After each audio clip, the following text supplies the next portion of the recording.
go to places like Ihiala local government, Anambra South, in fact, the one that had just happened in Onitsha, right, where Mr. Moghalu was even present. He had to suspend his campaign to go and pay visit, right? Insecurity has been rife, right? Anambra South is pretty much insecure. My proprietor in my secondary school has been missing for the past 2 years, or close to 2 years, I would say. My alma mater school, was burnt down, all right, by thugs, I would say, and the entire Ihia local government has been overrun by insecurity. All right, that is one. Number two, the state of economy in Anambra State has nothing to. I mean, the governor, since for over 4 years, has not been able to attract an investor. All right, and then the state of roads, infrastructure, and all that. So Anambra has really suffered bad governance, to put it mildly, in the past 4 years, and there is a need to make a replacement in November. That is one. Number two, the tyrannical approach of the governor, and then his boasting that it will be impossible to replace him, is one thing that sort of has pricked me. What would the governor, in spite performing very woefully, be boasting about being that nobody can challenge his candidacy in the coming election? So I really want the governor's candidacy to be challenged, not just challenged, to be replaced, right? To show proof that one man cannot come in as much as with the bad governance, and you still insist or sort of still boast of your continuity, regardless of the bad performance you have shown. All right. And then thirdly, what happened in the by-election? Like I said, the vote buying, vote rigging, I want all that to be conquered in the November election, to set a precedence for what will happen in 2027. All right. And if we do not get it right, it's going to affect in a large scale, right? Not just Anambra voters, but across the nation, because it's going to be spoken out. Spoken about loudly, across the country, that this is the home state of our principal, Mr. Peter Obi, that it is a state where such a thing happened in terms of vote buying, in terms of rigging, that in spite of the amount we made in on online or social media, we are not able to show force, show presence on the day of the election. All right, so we really need to use this election as a template, right, to build up on what is going to happen in 2027. Thank you very much. Thank you very much, David. I really agree with you with the concept that we have to use as a template. We already have the infrastructure already in terms of technology. We have the infrastructure in terms of obedience, a state structure, a collegiate state structure in Anambra State. So obedience are on ground. We have support groups in Anambra State. And Dr. Tanko is going to provide some form of context in terms of welcome, Michael. The obedient movement Happy and Saturday. its interest in Dr. George Moghalu's campaign. I almost forgot about this. What we're hoping welcome, to see, my brother. what we should be have expecting you on the ground come November. Dr. Tanko, are you on the call? And also, once you're done speaking, you will then introduce our speaker, our guest for today, Dr. George. Dr. Tanko, are you on the call, please? Just confirm you can mute. What we're hoping to see, and what we should be expecting on the ground come November. Dr. Tanko, are you on the call? And also, once you're done speaking, you will then introduce our speaker, our guest for today, Dr. George. Dr. Tanko, are you on the call, please? Okay. Can you hear me? What we're hoping to see. Yes. Can you hear me? Yes, we can hear you. We can hear you. Go ahead, sir. Okay, if you're not speaking, mute your mic. It's affecting the people. Yes, I'm on the call. Can you hear me? Yes. We can hear you very clearly. This Nigerians We can hear you very clearly. Okay, thank you very much. Now this one we dey talk. Let's fight and get the country back. Yes, I'm on the Sir.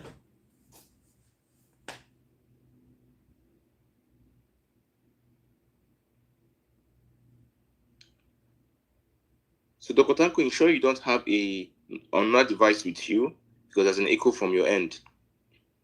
Dr. Tanko, just ensure you don't have another device with you. Yes, we can hear you. Go ahead, sir. We can hear you now. Go ahead. Hello? Dr. Tanko, ensure you don't have another device with you. There's an echo from your end. Yeah, but can you hear me now? Tanko, just ensure you don't have another device. Yes, we can. Yes, we can. Yes, we can hear you, sir. Okay.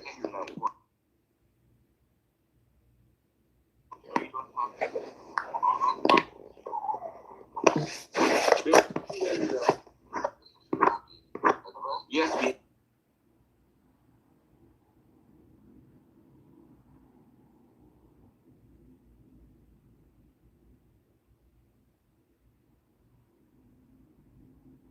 Century, can you still hear Dr. Sanko? I can't hear anything from him. same me as well. I'm just trying to see if he's trying to speak. Dr. Tanko, can you hear us?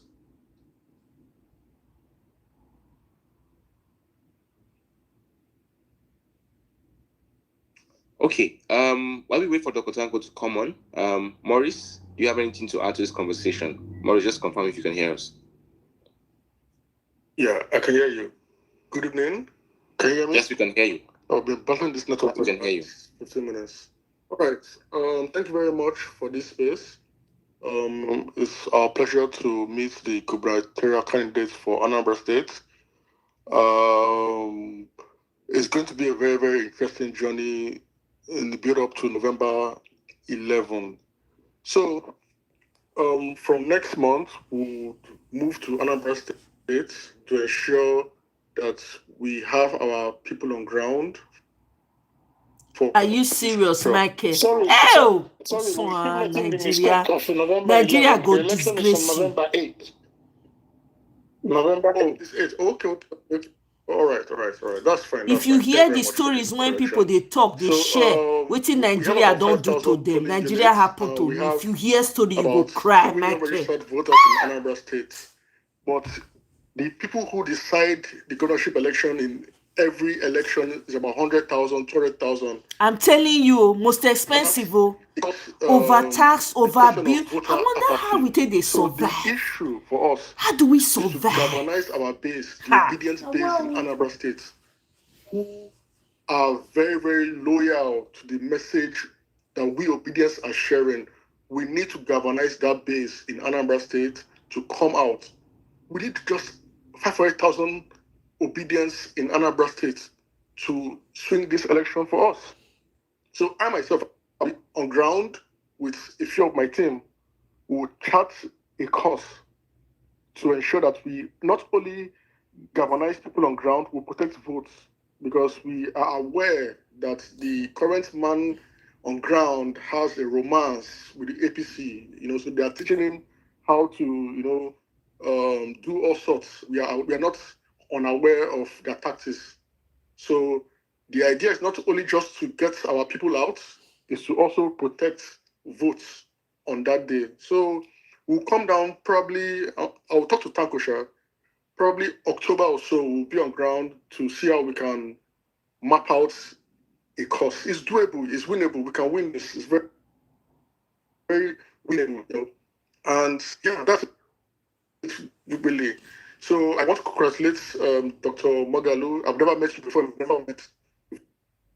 never spoken. See connection. They hear, if you hear complete sentence. Nigeria. How do our sense? Thank you very much. Thank you very much. I thank you very much, Maurice, for your statement. I mean, while we wait for Dr. Tanko, we need to kickstart the ship. We need to get the ship going. I think at this point, we would like to bring up Dr. George Moghalu to make a case for himself. I mean, he's here to meet the Obidient movement. He's here to engage with us. He's here to let us know why we should support him. I mean, we've had Maurice. Please, can you mute yourself, please?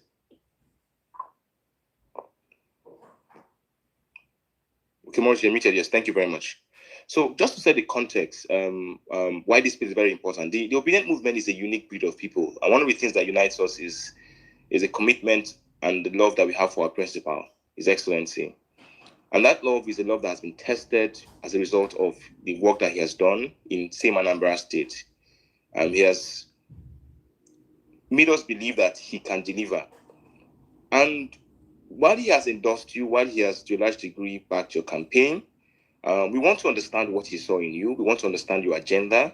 We want to understand what you stand for, what you believe in, the kind of value that you would be bringing in Anambra State, and why Obedience? Beyond just the idea that we want to secure Anambra State against just elections, beyond just that, why should we, as Obedience, root for you? What kind of new Nigeria are you going to deliver in Anambra State? So I just want to open the floor just for you to set that opening space to say one or two words regarding, to make a case for your candidacy, why we try to get Dr. Tanko's technology to be addressed. Dr. Tanko is back online. Dr. Tanko, can you hear us? Are you back?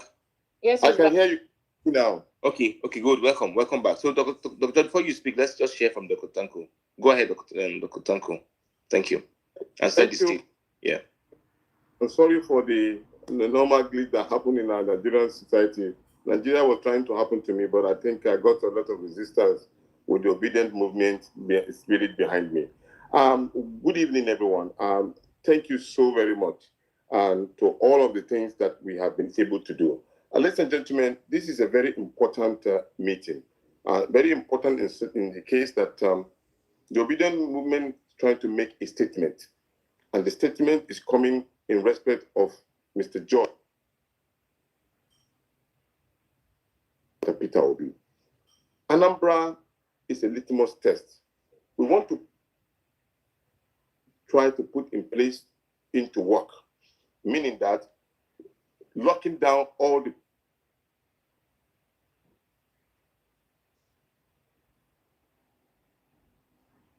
the rights movement, letting everybody know that we are on ground. And this is where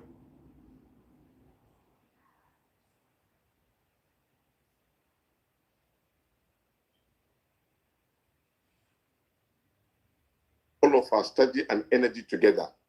There's no dissipating of energy. We cannot dilly down. Some people are saying, yes, Obedience are everywhere in different political groups. Yes, but once they are in a different political group, but their target is one person.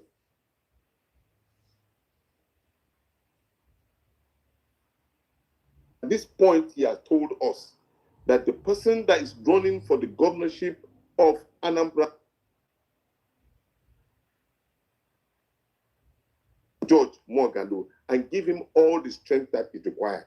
We've had series of meetings. We've come to an agreement. We are marching down to Anambra. Every neighboring state within the 5 states in the zone have already been intimated. We want everybody to start changing the narrative. Use your phone or even any of it.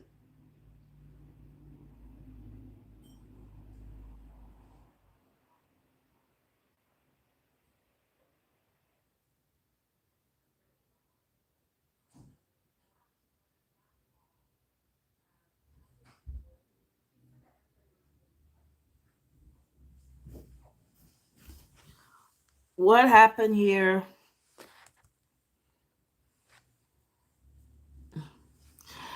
Glitchy. I'm telling you, Babanla glitch. Let's start again.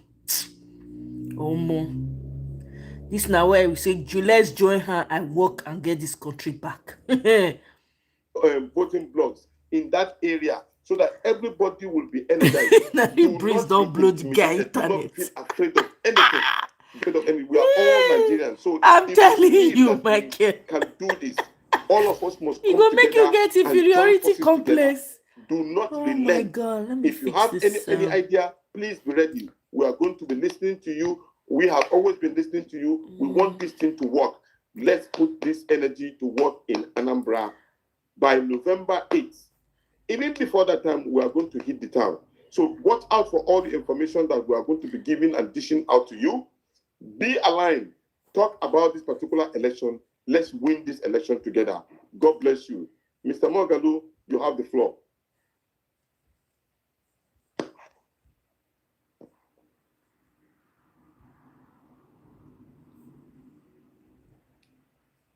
Thank you so very much, leader. That's the Anambra gubernatorial candidate. Let me begin by thanking God Almighty who has made this meeting possible, and to thank every one of you for joining in. I remain eternally grateful to our leader, His Excellency, Mr. Peter Obi, for the support and the love he has demonstrated towards me and my candidacy, and also to thank the Obidient movement for their support and their encouragement. I feel very, very encouraged anytime I join any of the Obidient movement meetings, and then I hear the comments of people. I get the assurances of their support and their encouragement. I feel strengthened. So I'm eternally grateful. There's no doubt as to the fact that Anambra state election is very critical in our overall agenda. It's an opportunity for us to make a statement. But I need also to put on record a few of the facts. Moments ago, various numbers were mentioned with regards to the polling units. And then various numbers was also mentioned with regards to the number of registered voters. As at the last count, without including the recent registration, continuous voters registration that was done, Anambra State had over 2.8 million registered voters, so not 2.6. And then with this continuous voters registration that took place in Anambra State from the records INEC published was about 195,000. So invariably speaking, we are approaching very closely, if we haven't gotten the 3 million mark registered voters. And in the last election, the governor was elected with 112,000 votes or thereabout. So that also goes to show, like one of us did say, the level of apathy in our Anambra State. So for us, the work there is to get out our people. I have said it time and time again that because of the experiences our people have had in the past, that they have lost confidence in government. They see government as a fraud. They see government as dishonest. They see every politician as somebody you cannot trust. And for me, that is a major concern. And that is why I've set that as a target for myself to change the narrative. And the only way one can do that is to bring good governance to the people, get the people to participate in their government, get them to be fully involved, run a transparent system, a dependable system, and make government accessible to the people. Once you do this, you will restore the confidence of the people in their government, and they will be able to participate in future elections, and they will also be able to help you in the discharge of the responsibility of the office you're occupying. So for me, it's a major assignment, and I have set my mind to achieving that. Having said that, the basic question anybody will ask is, why does he want to be governor? I have said it time and time again that I want to be governor because I want to change the narrative. I want to do things properly. I want to do things the way they should be done in a civilized society. I want to run a transparent government.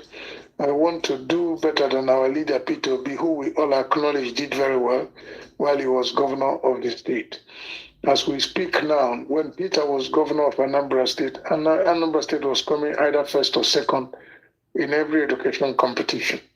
But most regrettably, the last NECO results that was released, Anambra State came a far 23rd position, which is unheard of. That is also a clear sign that our education has collapsed and something drastic has to be done. But today in Anambra State, our biggest challenge, like somebody said in the course of this discussion, is insecurity. And then every one of us knows that there is no way an economy can grow or be developed in an insecure environment. That is why our present government has won the badge of the government that was unable to get $1 investment into our state in the first 4 years of the administration, which is very sad. And we have also identified the fact that we need to resolve the issue of insecurity. And there are many ways we have planned to do this. It's contained in our manifesto, but I also believe that there are basic things that we can do to change the narrative. We must look at the issue of insecurity from both the kinetic and non-kinetic perspectives. As we are addressing what caused it, we also be providing a solution to what can be done to change the current situation as it is. Today, it is unsafe to travel in Anambra State. It is unsafe to go from one location to the other. It is unsafe. Even the state capital is under threat. Apart from the issue of unknown gunmen, today every day you have one story about cult activities within the state and people are killed. Like somebody rightly said, even the state architecture is such that something is fundamentally wrong. A few days ago, it's all over in the news, and I had to visit Onitsha, and I even suspended my campaign. And people who were supposed to be working in what they call Ocha Brigade, a brigade that is intended, like I was told, for the cleanliness of the society, has turned to be armed thugs. And they entered into the market, and before you could say Jack Robinson, 4 people were killed, including a pregnant woman. So this is sad. We also have been on the news, if you recall, not long ago, what they call Udogachi or whatever security outfit they have, brutalized a National Youth Corps member, a young lady on national assignment, was thoroughly brutalized, her ego destroyed, stark naked. This girl who we are talking about is somebody's daughter. She's going to be somebody's wife. She's somebody's sister. And then in this era where everything is documented in social media, you subject such a young girl to such level of disgrace and destroying her ego and her image, forgetting that these incidents have been recorded and can be used against her in the days ahead. That is the situation we have found ourselves, and something has to be done. Somebody asked me a very interesting question. If you become governor, what are you going to do? And how long are you going to address the issue of insecurity? I said, I'm going to resolve the issue of insecurity between the first 3 to 6 months of my administration as governor, if it pleases God. Because what can be done, I will now tell you what can be done. 1, if we now want to address the issue of insecurity, we will start from the local vigilantes that we have in every of the 179 communities in our state. We document them.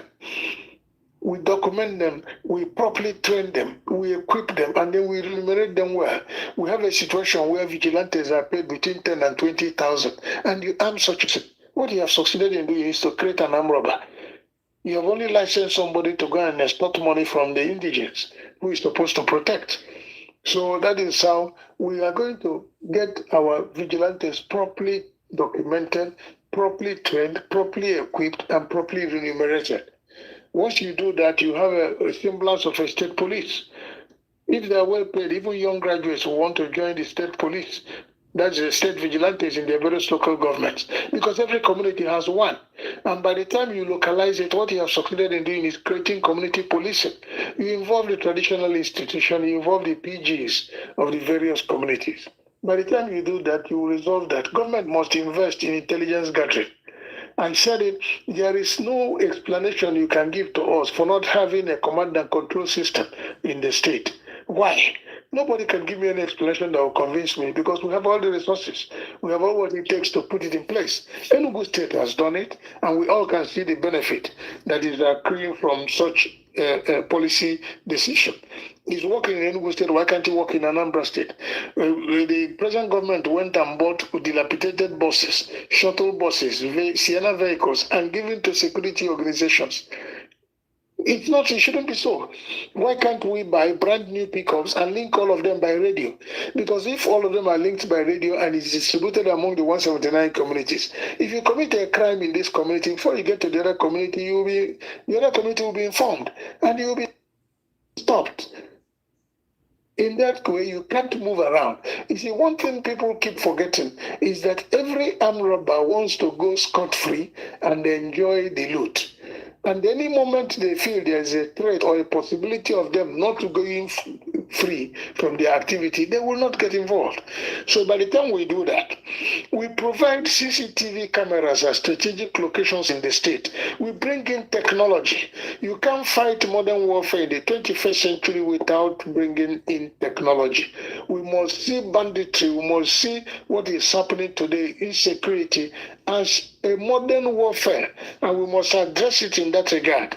Unless we do that, we cannot succeed. So we intend to do that. We intend to ensure that all what is required is put in place to make sure that things work well. So by the time you do these things, and again, there's a novel policy we want to introduce. Every policeman, every army man, everybody who is involved in security services within our state will be placed on a life insurance policy. We remove the burden from government. You provide them a life insurance policy, a policy that guarantees accommodation for the family for life, a policy that guarantees that education for the children for life, a policy that encourages the women empowerment so that the wives can have a job or have something to do.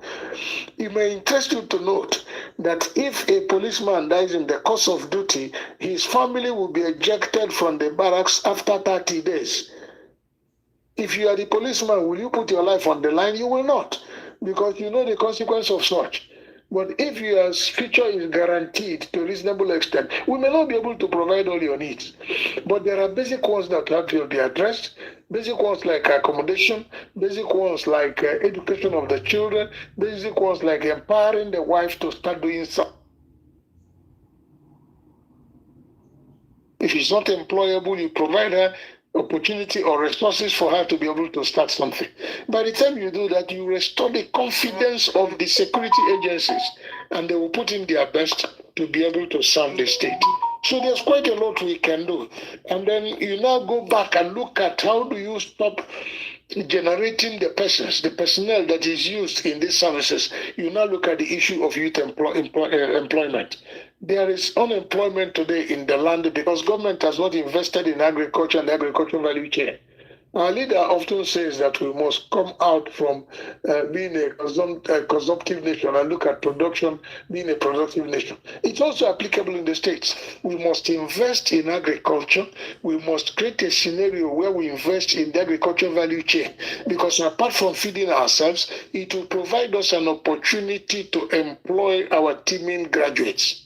By the time we do this, a lot of people will be busy. And I don't mind it's a devil's workshop. So we must make sure that our young men who are being churned out of the universities are not idle minds. We must provide jobs for them. And again, we must tinker with our educational curricula. I have said it time and time again. We must de-emphasize certificated education. We must invest in vocational education. We must invest in craft. We must invest in training, so that every graduate, be it secondary school graduate or be it university graduate, must have a skill. So that if there's no white collar job, you employ yourself. You work on your skill and be able to be an employer of labor. So we must look at all this. It's kind of interconnected. There is none you can do without the other. So if we address the issue of insecurity satisfactorily, it's going to impact very positively on the other aspects of governance. Then you look at our health situation in our state today. What we have is not what it should be. That's why a lot of us are surprised, because the government made a lot of promises in this regard. But up to today, nothing tangible has happened. Why can't we have primary health centers functional in the 179 communities of the state? It provides us an opportunity to even employ our young graduates in the medical profession. Why can't we have that? Why can't we develop a three-cornered medical system? That's what I call it in my manifesto. We dedicate Anambra North for orthopedic, we dedicate Oka Central for mother and child, we dedicate South for internal medicine that has to do with all these other sicknesses. If you do that, you build specialist hospitals. If there are hospitals already existing, you expand them, bring them to modern standards, fund them, equip them properly, so that you can address the issue of medical tourism. Why can't other states come to our state for medical tourism? Why must we have to go overseas for things that can be done here? So there's quite a lot we think we want to do to change the narrative. We have talked about developing the IT sector, building IT hubs in the 3 senatorial zones, of the state, building IT centers where people can be trained. Because we're in the modern century, we have entered we're in the 21st century, and then we need to get our people to be key into the IT age so that we can play a significant part in the new era of AI. So we need to get our people involved. We need to provide the enabling environment. One thing you can give to the Anambra man is that we're not lazy. The Anambra man requires only government support. If the government creates the enabling environment, the Anambra man will try. We are not people that are not serious-minded. Average Anambra man is a very serious-minded person who is determined to succeed. What you need to do is to provide them the opportunity. Look at power. Fortunately, power has been deregulated. Why is Anambra State coming late? Where states like Enugu have gone far in the issue of power generation and distribution. Central government has deregulated it. So any state can now set up their own standards, set up their own agenda. You must not build big power stations. Go to Japan. There are small power stations you can copy. You can bring them here to put power stations. We can do community power stations. It can never be too much. And by the time you said it, what our people require is every day, every hour light. 24/7, we provide them with electricity. And the moment we do that, we also will encourage production at various levels. And our people will be engaged. So there's quite a lot. I will make available, like I did before, I've made available a copy of our manifesto because I have a 12-point agenda, which we want to judiciously follow from day one. We are coming into this election fully prepared. We don't have a waiting period. We just come in and we start doing what we have told our people we will do. I have every confidence that by the grace of God, with a team we are going to assemble, because Anambra State has an abundance of human resource that we can tap into. We're going to assemble a team that will be accountable to the people, a team that want to be assessed by the judgment of history, a team that is determined to make history, a team that will align with my vision for a new Anambra State. And I believe strongly we can achieve it. Thank you.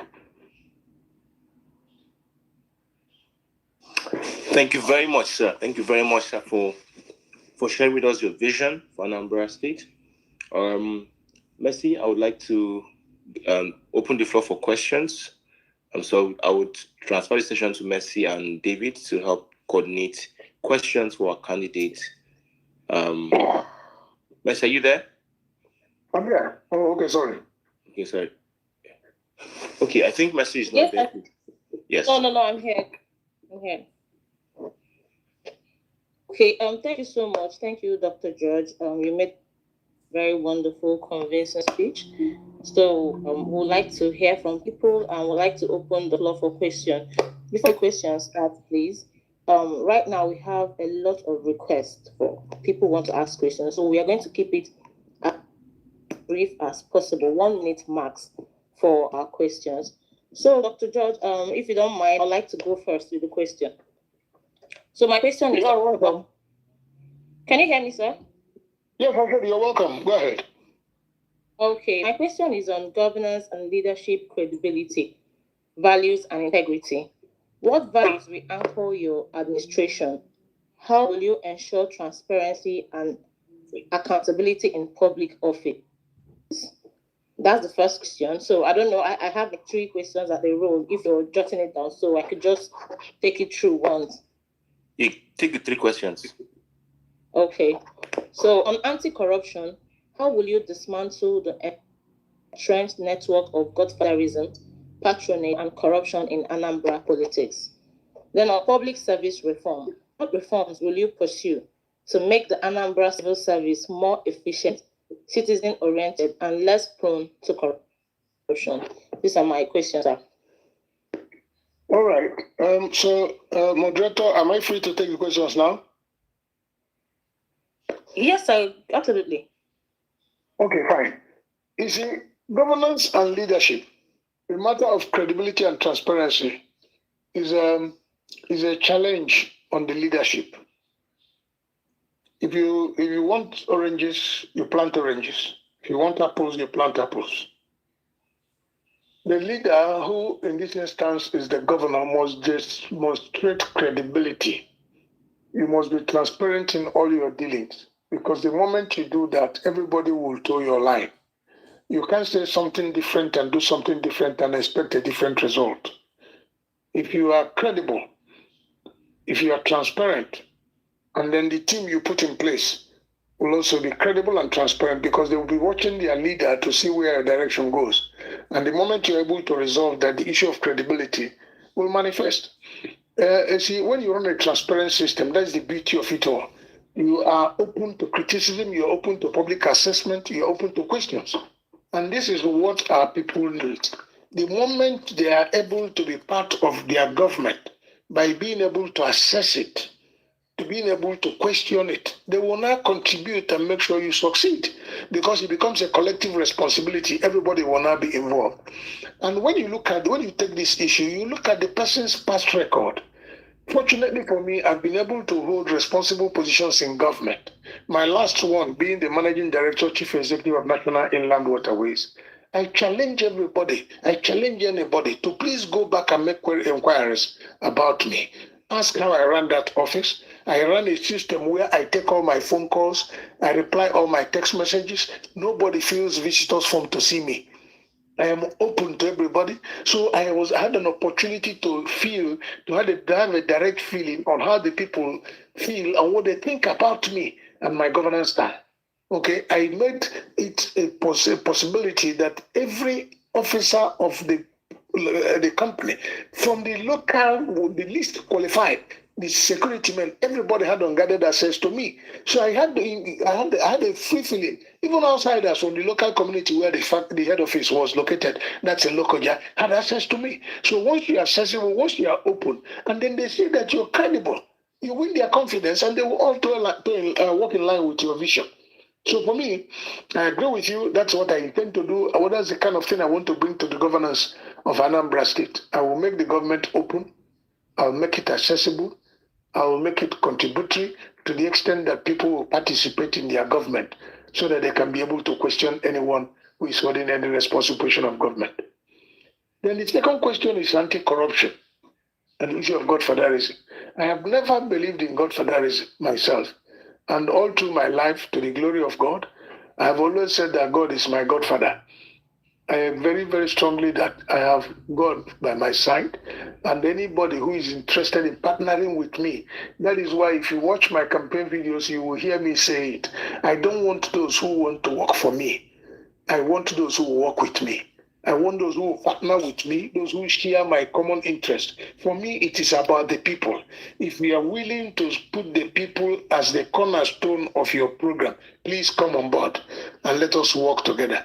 All right? And then when people see that you're transparent, when people see that you are not nepotic, you don't bring in your family into your governance, when people see that you're straight, that people are appointed based on credibility and capacity and capability, when they see that you treat issues without thinking that this one is my own, the moment you do that, people will see you.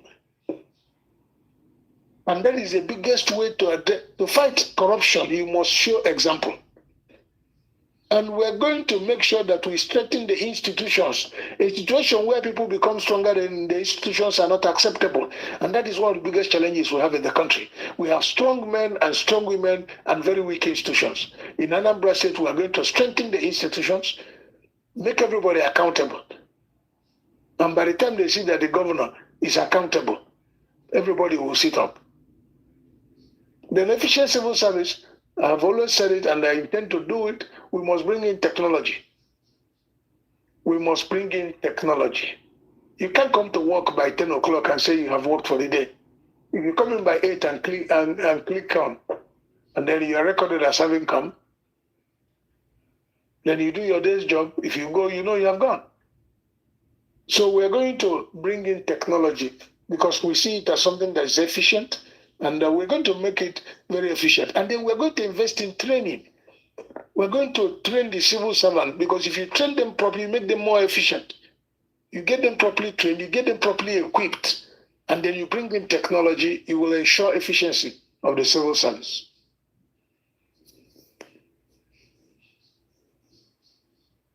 Okay, thank you. So we're going to take more questions from people. Yeah, go ahead. So we have Ogaranya. Ogaranya, yes, Ogaranya, you have the floor to ask your question. Thank you. Can you hear me? I can hear you. Okay, 1 minute, please. If you want to ask questions, just raise your hand so it'll be very orderly. And remember, we are limited to 1 minute each. Thank you. Thank you very much. So Ogaraya, you have the floor to ask your question. 1 minute, please.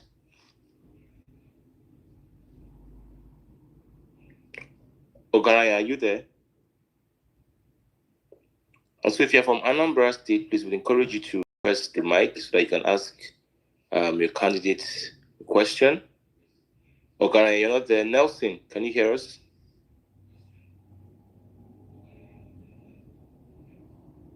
Nelson, please go ahead and ask your question. Ogaraya, you've been given the mic to ask, but you're unable to unmute. Nelson, please can you unmute and ask? Nelson Collins, can you hear us?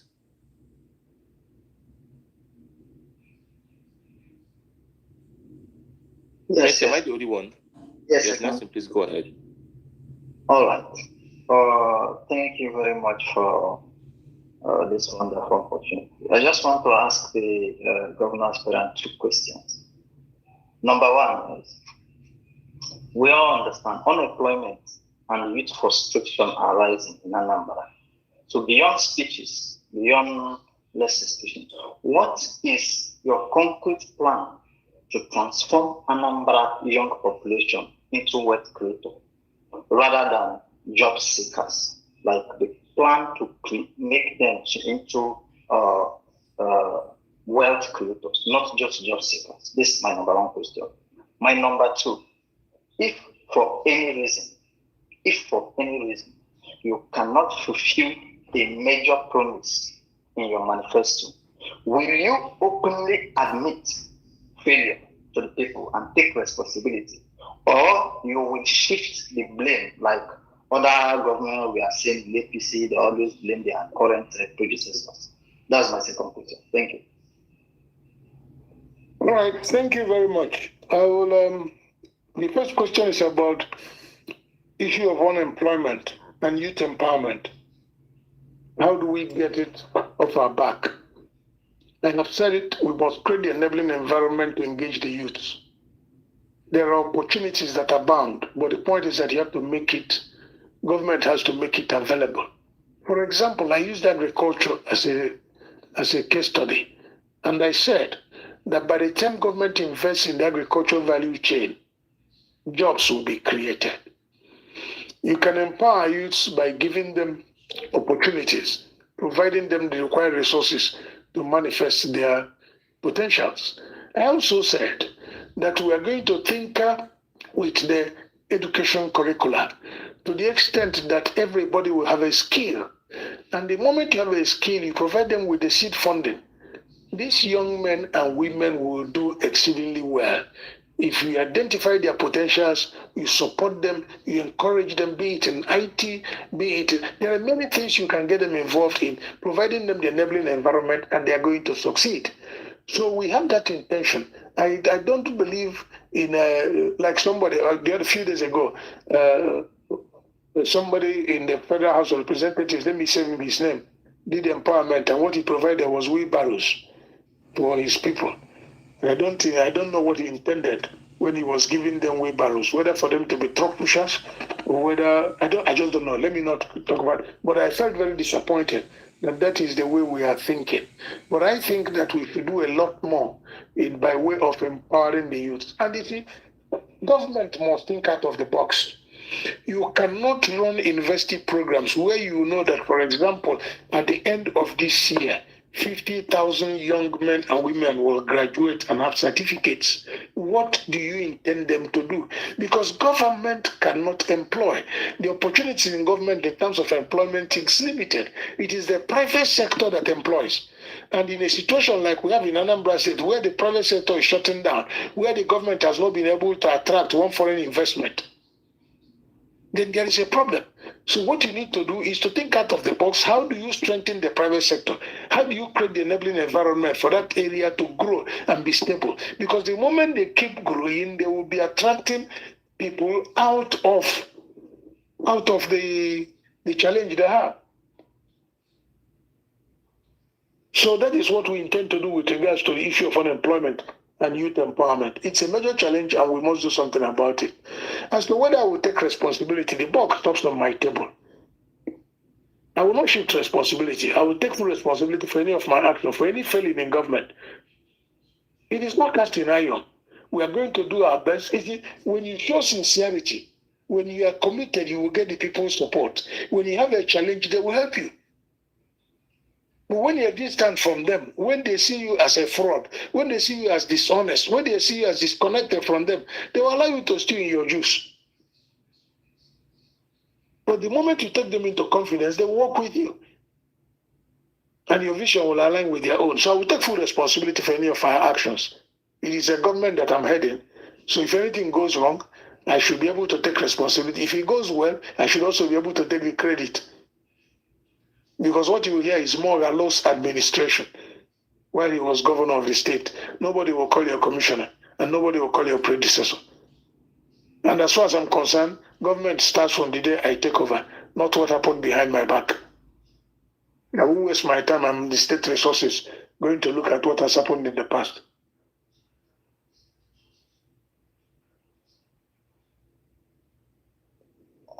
Okay, Dr. George, can you hear us? Yes, I'm with you. Okay, because we have a lot of requests and a lot of people on queue, so we're thinking if we could take 5 questions on a row and you give answer to all of them. That's fine. What do you think about It's okay with me. Okay. Okay. So that's fine. We have Victor. Victor, you have the floor, please.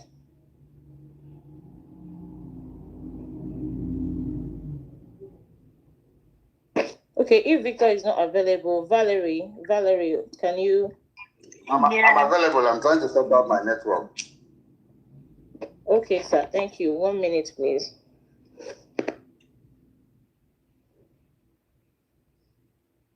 Let Valerie go. Let me sort out my network. Okay, Valerie, you have the. Yeah. Good evening, Dr. George Moghalu and everybody here. So just for me not to hug the mic, sir, I have 2 brief questions. So the first one is that we all know that the competition for Anambra governorship election is tough, you understand, from Soludo's incumbency and Ukachukwu's resources he has from APC. Do you think it's that Obi's effect that is going to get you there? Or what do you think makes you stand out from the other contestants? And then the second question is that what last efforts are you going to make to change people that are neutral to actually choose you to be their preferred candidate? Thank you, sir. Thank you so much, Valerie. That was a very quick and straight to the point question. So, Alexander, you can go, please. Good evening, Dr. George Moghalu. Good evening, everybody. Good evening. Okay, so I have just a simple question. The election now, you have fantastic manifesto. Everybody's impressed. I just want to ask, will you go the line of, should the election, if it doesn't favor you, will you go the line of going to courts? Will you toe that same line? Because we all know that most of the time when they go to court, nothing good comes out of it. When these people use their power of incumbency to want to subdue whatever challenges that comes up, would you be going to court? Thank you very much. Thank you so much, Alexander. Master P, you have the floor. Okay, thank you very much, our leaders. Without wasting much of our time, I just have this question: inclusive governance. Dr. George, please, how will you ensure that women, youth, and people with disability are included in your administration, in your administration's decision and the leadership role? That is one. 2. What specific strategy do you have in place to protect both the voters and their votes, and to ensure that the actual result reflects the will of the people? How do you intend to ensure transparency, accountability in your administration, especially in the management of state resources? What structure will you put in place to make sure citizens' voices especially at the grassroots, ahead in policy decisions? Thank you very much. Thank you so much, Master P, for that question. Okay, Ogaranya, I think you're back. If you can hear me, you have the mic. And please remember, we have limited time, so 1 minute is okay.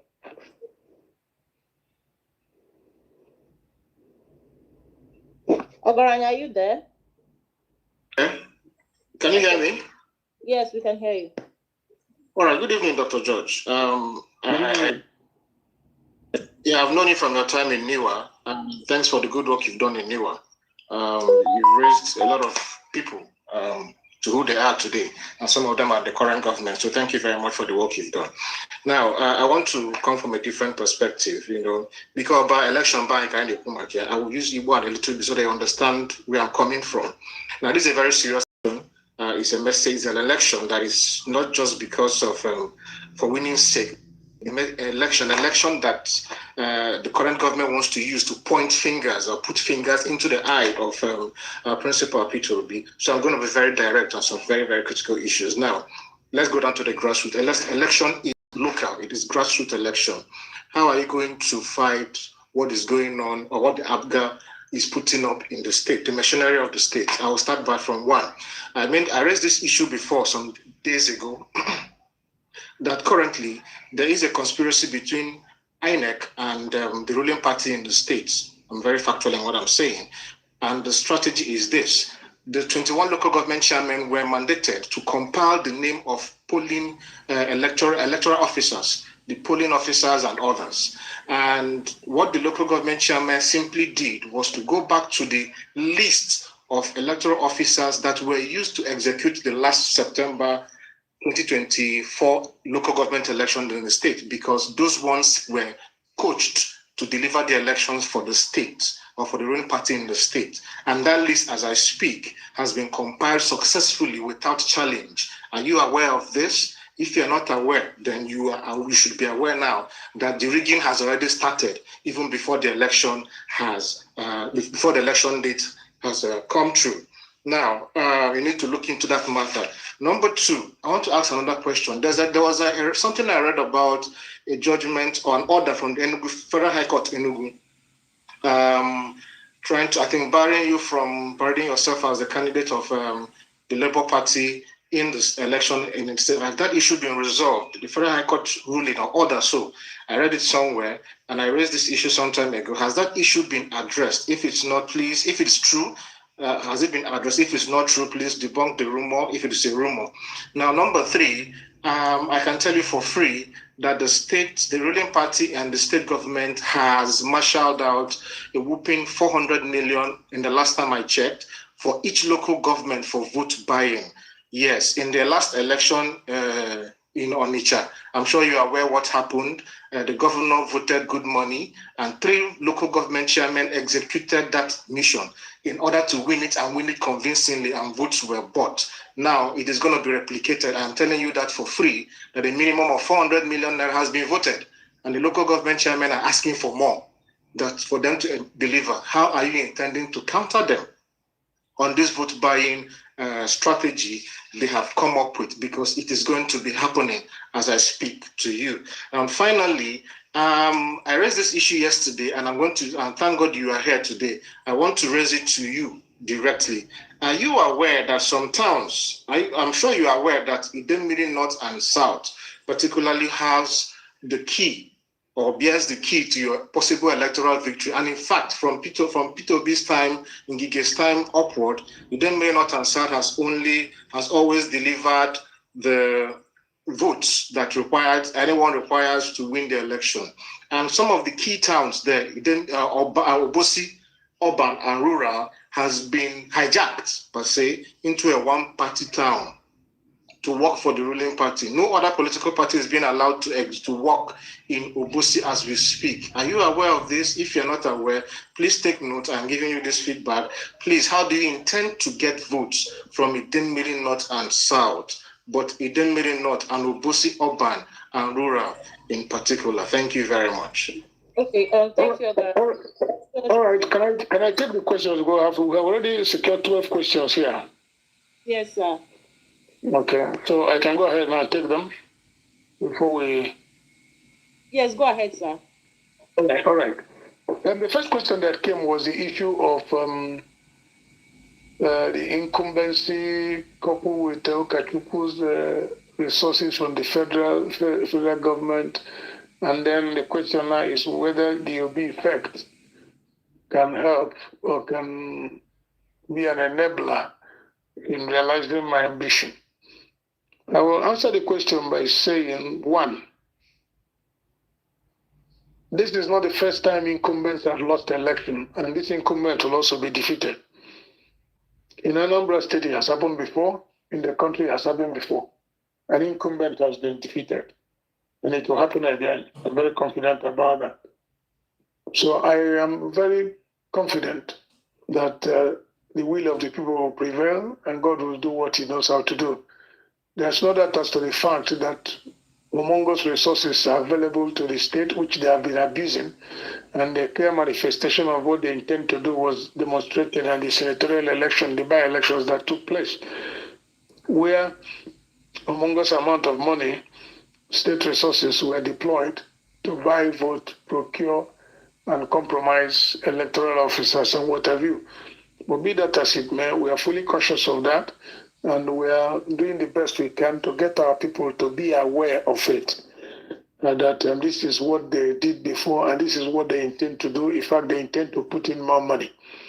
But let me also tell you, I have no apologies for associating myself with Peter Obi, because he has the credibility and the character and the name that can help me in actualizing my ambition. That is why, in fact, that's the reason why we are meeting tonight, because I believe that I can leverage on the strength, support, and the popularity of the Obidient movement to add to what I have in terms of my visibility, in terms of my name, my image, my integrity. I add all together, and we are going to get victory. It is not only about money. I know money is important. It is not only about noise making or belief or false belief of contact. The reality on the ground will certainly be different. By the time every obedient is on the ground, by the time my people are on the ground, by the time I am on the ground, reaching out to people, telling them to beware of what these people are planning to do, the narrative will be different. So the OB factor is critical, and we are going to maximize its relevance in the course of the elections. Then the second question is,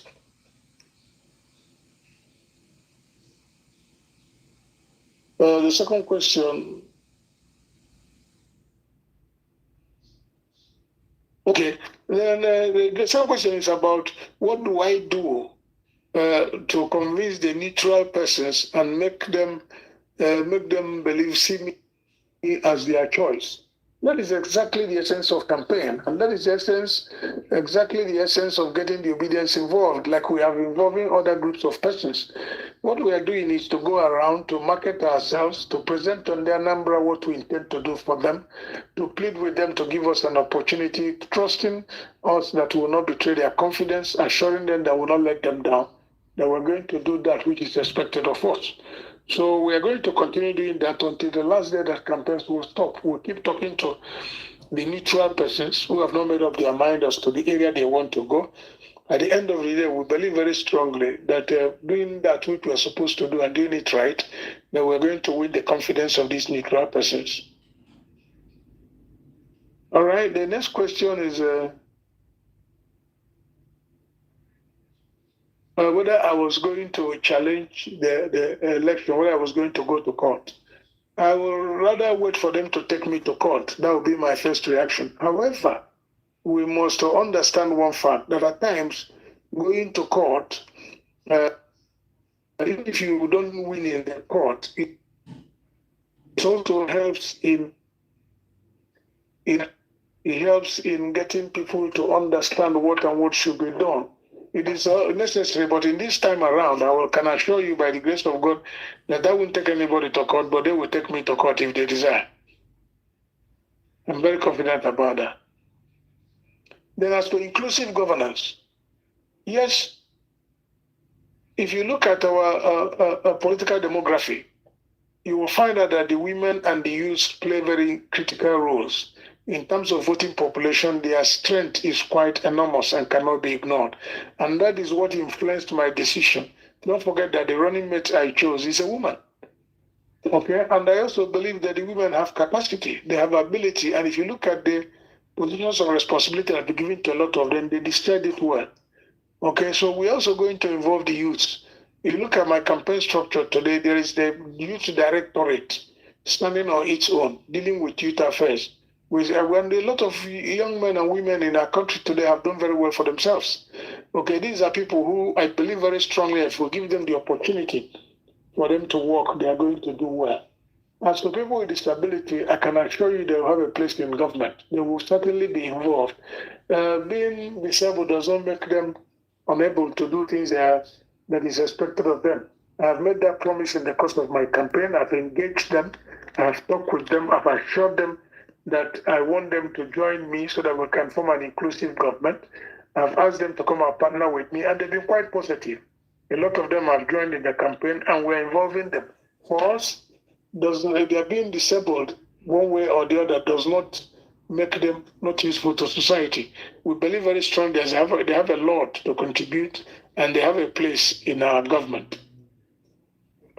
As for the protection of the votes and the voters, yes, we are going to do the best we can. We're going to sensitize the police. We're going to sensitize the security agencies. And we are also going to sensitize the people. Anywhere I've been going in the course of this my campaign, I have told them that the people must protect their votes. The people must resist any attempt to intimidate them. Nobody will be intimidated. We will continue sending that message across. Nobody should allow him or herself to be intimidated. The votes must count. People must be determined to ensure that their votes count. They vote, they stay there, it is counted, it's recorded, it's uploaded, and they follow it to the next stage of collation. So our people must be involved, must make up their minds to protect their vote. It is not only about the candidate. There's a limit to what I can do as a person on election day. But at the same time, the fact must be made clear that everybody must be fully involved, and we're going to do that which is expected of us. We're going to keep encouraging our people to stand to be counted. They should stand and protect their vote. Meanwhile, we're going to call out the police, call out the security agencies, remind them of their responsibility to our nation, that they are not anybody's tool and should not allow themselves to be used as anybody's tool or pawn on a chessboard. They should do what the Constitution says they should do to protect lives and property, to help in stabilizing the environment for proper democratic practice to take place. Then again, somebody asks about transparency and accountability. I thought I had spoken quite extensively on when I was talking about governance and leadership. But however, we are going to be transparent. I have made it point blank that I have identified as one of the reasons why our people have lost confidence in their government is that government is not transparent. Things are done secret. It should not be the case. Government must be transparent. Government must be open. Government must be accountable. Government must be accountable. That is the only way to address the issue of corruption in our system. We have a system where public office is seen as lucrative. It should not be so. It should not be so. While we believe very strongly that a laborer deserves his wages, we also believe very strongly that there is a limit, and that limit must be respected. So we're going to run a transparent government. We're going to be accountable. We're going to be open for people to research us and ask questions at their own time. Then the next question is whether the people will have a voice in our governance. I want to assure that everybody will have a voice in governance. We will make ourselves available. We'll open the channels for people to bring in their suggestions, bring in their comments, and reach us to make suggestions, offer us advice on how it must be. So we will be very open, we'll be accessible, and the voice of the people will be heard. Then somebody now asks, how do we intend to fight APGA in the state? This same question was asked when PDP lost government at the center. We're already fighting them because we're exposing their failures and their shortcomings to the people for them to see. It is no more a case of this is our own. It's no more our own because it's been privatized. And they are not doing what they promised the people they would do. All the promises they made as a political party, all have not been kept. So we are saying another political party will be given a chance. We are going to continue the fight. We are going to sustain our effort at bringing to the public domain what we think they're not doing well and the way we think they should go so that they can meet up the expectations of the people. Okay, yes, we have also gotten this information as to the relationship or what is happening between ABGA and the INEC. Okay, what we are doing now is that we'll continue calling out INEC. We expect them, or they must be open, they must be sincere. We have successfully uploaded our agents, 5,720 of them. We'll get them properly trained. We'll get them ready for the election. It won't be this election will not be election as usual. Things must be put in proper perspective so that questions can be asked and the answers must be provided. INEC will be called out. And we're already calling them out. They must be very careful. For me, I have said it over and over again, that for every election, it's an opportunity for INEC to rebuild their image. It's an opportunity for INEC to win back the confidence of people. Because this apathy we keep talking about in the course of this discussion and even subsequent ones, the apathy, the major cause of the apathy is that the people believe their votes don't count. So the government, INEC must do everything to ensure that the people's vote counts. And by the time you do it 1, 2, 3 times repeatedly, people will see that there is a need for them to participate in the process. They become confident because their vote will count. So we're going to call out INEC and we'll continue to call them out to make sure that they do what is right. On the information as a compilation of lists, we have heard it, that they've compiled lists, that they even submitted it to INEC and what have you. Yes, I have sold, excuse me, we have told a few people who we believe have access to find out, to see how true that information is. Once we confirm it, we'll bring it to the public domain and we'll continue fighting. Everything must be transparently done. Let's see how they can do it. We must follow them bumper to bumper to make sure that they don't take anybody for granted, to make sure that they don't do things out of context. Then the issue of Enugu court, my dear, we have issued many refutals. It's just a joke. Here is a man who was procured by people we know. Let me save them the embarrassment of calling their names. We know them. They procured somebody so that they can distract us. The intention is to distract us, because if you speak from the point of law, there are clear basic facts. For you, Supreme Court has ruled that for you to participate, to go to court, to litigate against any process, you must participate in it. The young man who went to court did not participate in the primary. Issue of tickets are not given by states levels of the parties. Issue of tickets are given by the national. The same man, you are not a member of the National Executive Committee, you are not part of the process. Thirdly, and most importantly, Supreme Court has ruled that if you want to litigate against a primary process, you have 14 days from the day the primary took place for you to do that. If you fail to fall within these 14 days, you become status barred. This young man waited until 2 months and a half, going to 3 months, before going to court. So the issue is that the issue points he raised were dead on arrival. However, there was no court order barring me from parading myself as a candidate. There was no such order. It was a fabrication by the people. It was intended strictly to stop me or to distract me. There was no court, no such order. The only order the court gave is the order of substituted service, that they can serve us by substituted means, and that everybody must be placed on notice. And when 8th of, I think it was 8th of last month, yes, the case was called up in court. Our lawyers were in court, but unfortunately the court did not even sit. So there's no court order. It's not, it is in the imagination of those who are planning it. There's no court order stopping me or court order asking INEC. The only thing the court said was that they can serve me by substituted means, and that every respondent must be placed on notice. So that is a fabrication. It's an imagination of my battery. It's an imagination of those who are sponsoring it. So please, I'll just ask for a few minutes. Let me connect my battery because my phone is turning off. Okay, no problem, sir. Thank you very much. Thank you very much for that.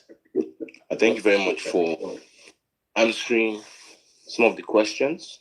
And while we wait for you to get your battery on or connected to a charger, David, are you on the call? David? Yeah, I'm here.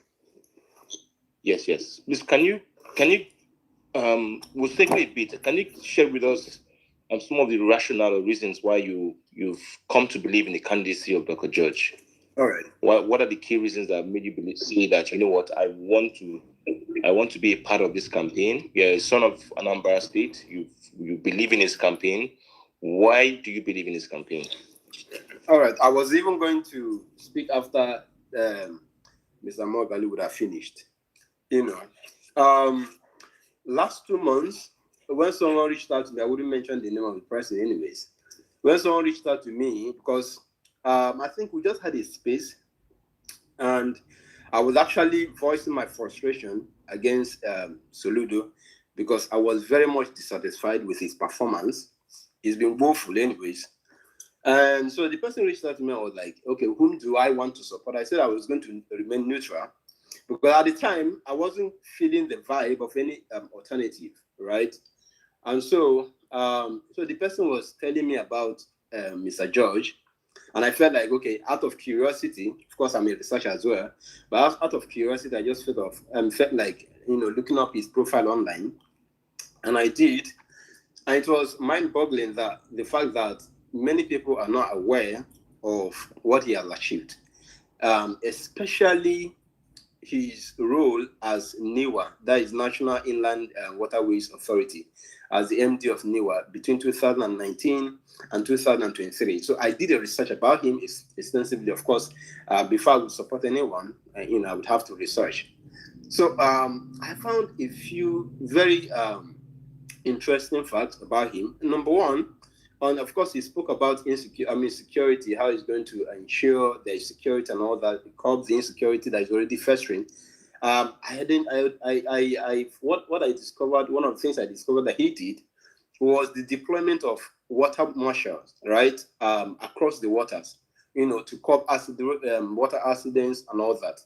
And some of the templates he adopted, I wish, of course, is part of the question I also wanted to ask him, how he's going to improve on that template because of the effort he made in terms of securing the waters. We're using a water marshal. Second thing I saw he did, he was the first person that made mandatory the use of life jackets in Nigerian waters. All right. And I think that has not been spoken about enough. Many people are not even aware of some of these things, especially in the Anambra, because I believe our people are so a bit disassociated with federal politics, that sometimes they don't even pay attention to what is happening in federal parastatals, right? And probably that is the reason most people are not aware of his achievements as the MD of NIWA, right? So the making mandatory the use of life jacket and even arresting some people who flout that law for their safety, because the use of life jacket was to protect people against boat accidents, against water accidents, right? And that is something that is quite commendable. Second thing I discovered, second point I discovered was his effort to foster industrialization. The revitalization, the concession of Onitsha Port. I don't know how many people are aware of that Onitsha Port was concessioned by him, right? And I also read sometimes in 2019, thereabout, or 2020, I read, that he tried to revitalize that or revamp the Oguta Lake Port, right? And that is also something that is commendable. I mean, of course, Igbo people are business-minded, right?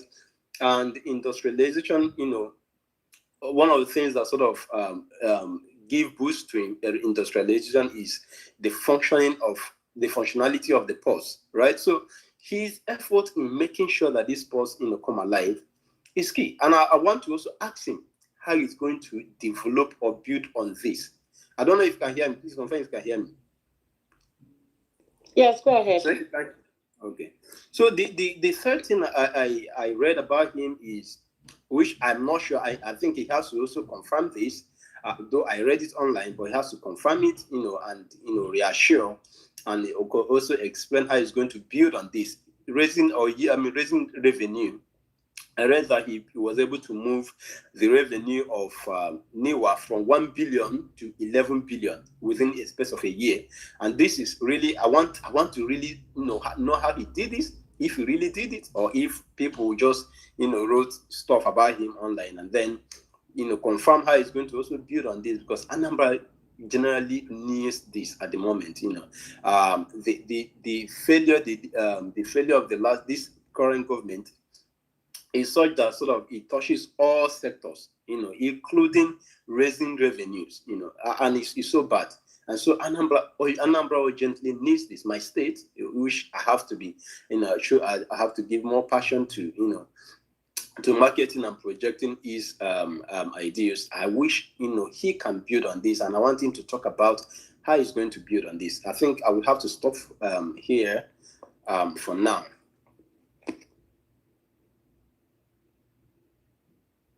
Thank you very much. Thank you very much. I want to confirm, Jack, if you're on the call. Jack, are you on the call? Trying to make you a speaker. I can't find Jack here. Okay, I think he's here. Okay, so Jack, please I'll send you a speaker invite. Please accept it so that you can come on this on the speaker panel. Thank you very much. I mean, the real goal of this space is very simple. While we wait for His Excellency to join us to say one or two words, apparently he's currently at the function. He's going to be joining us shortly. While we wait for His Excellency to come, I believe that we've heard from our candidates. We've heard from him. He's been able to answer questions around security, education, values, corruption, you name it, economic development. He's answered several questions, and the real goal for this conversation is to ensure that Obedients that have reservations or have questions that they want to ask him, they can do that in this space. And I believe that in the last couple of minutes, he's done a fantastic job of answering your questions. I mean, you felt some form of capacity, you felt some form of competence, and you've to some degree understood the reason why His Excellency is rooting for him in the Anambra elections. I mean, in terms of his history, someone who has led enterprises in government, he's been in the past Director General of the Bureau for Cooperatives and Rural Development in Abia State. And just as David has stated, he was once the Managing Director of the National Inland Waterways Authority, where he did tremendously well. And he was also the chairman of Nigeria's Communication Satellite Limited. And he has founded quite a number of different non-profits from the Muzo Development Foundation that has been dedicated to empowering communities through education, healthcare, and economic development. So he's been a big fan of education being a base station for development. Healthcare, without health, you can't do anything. And economic development, he's a businessman with several business interests that he runs a company called Crystal Functions Limited, a leading advertising firm. He has an investment company. He also runs a technology-driven firm, Aquadera Technologies Limited.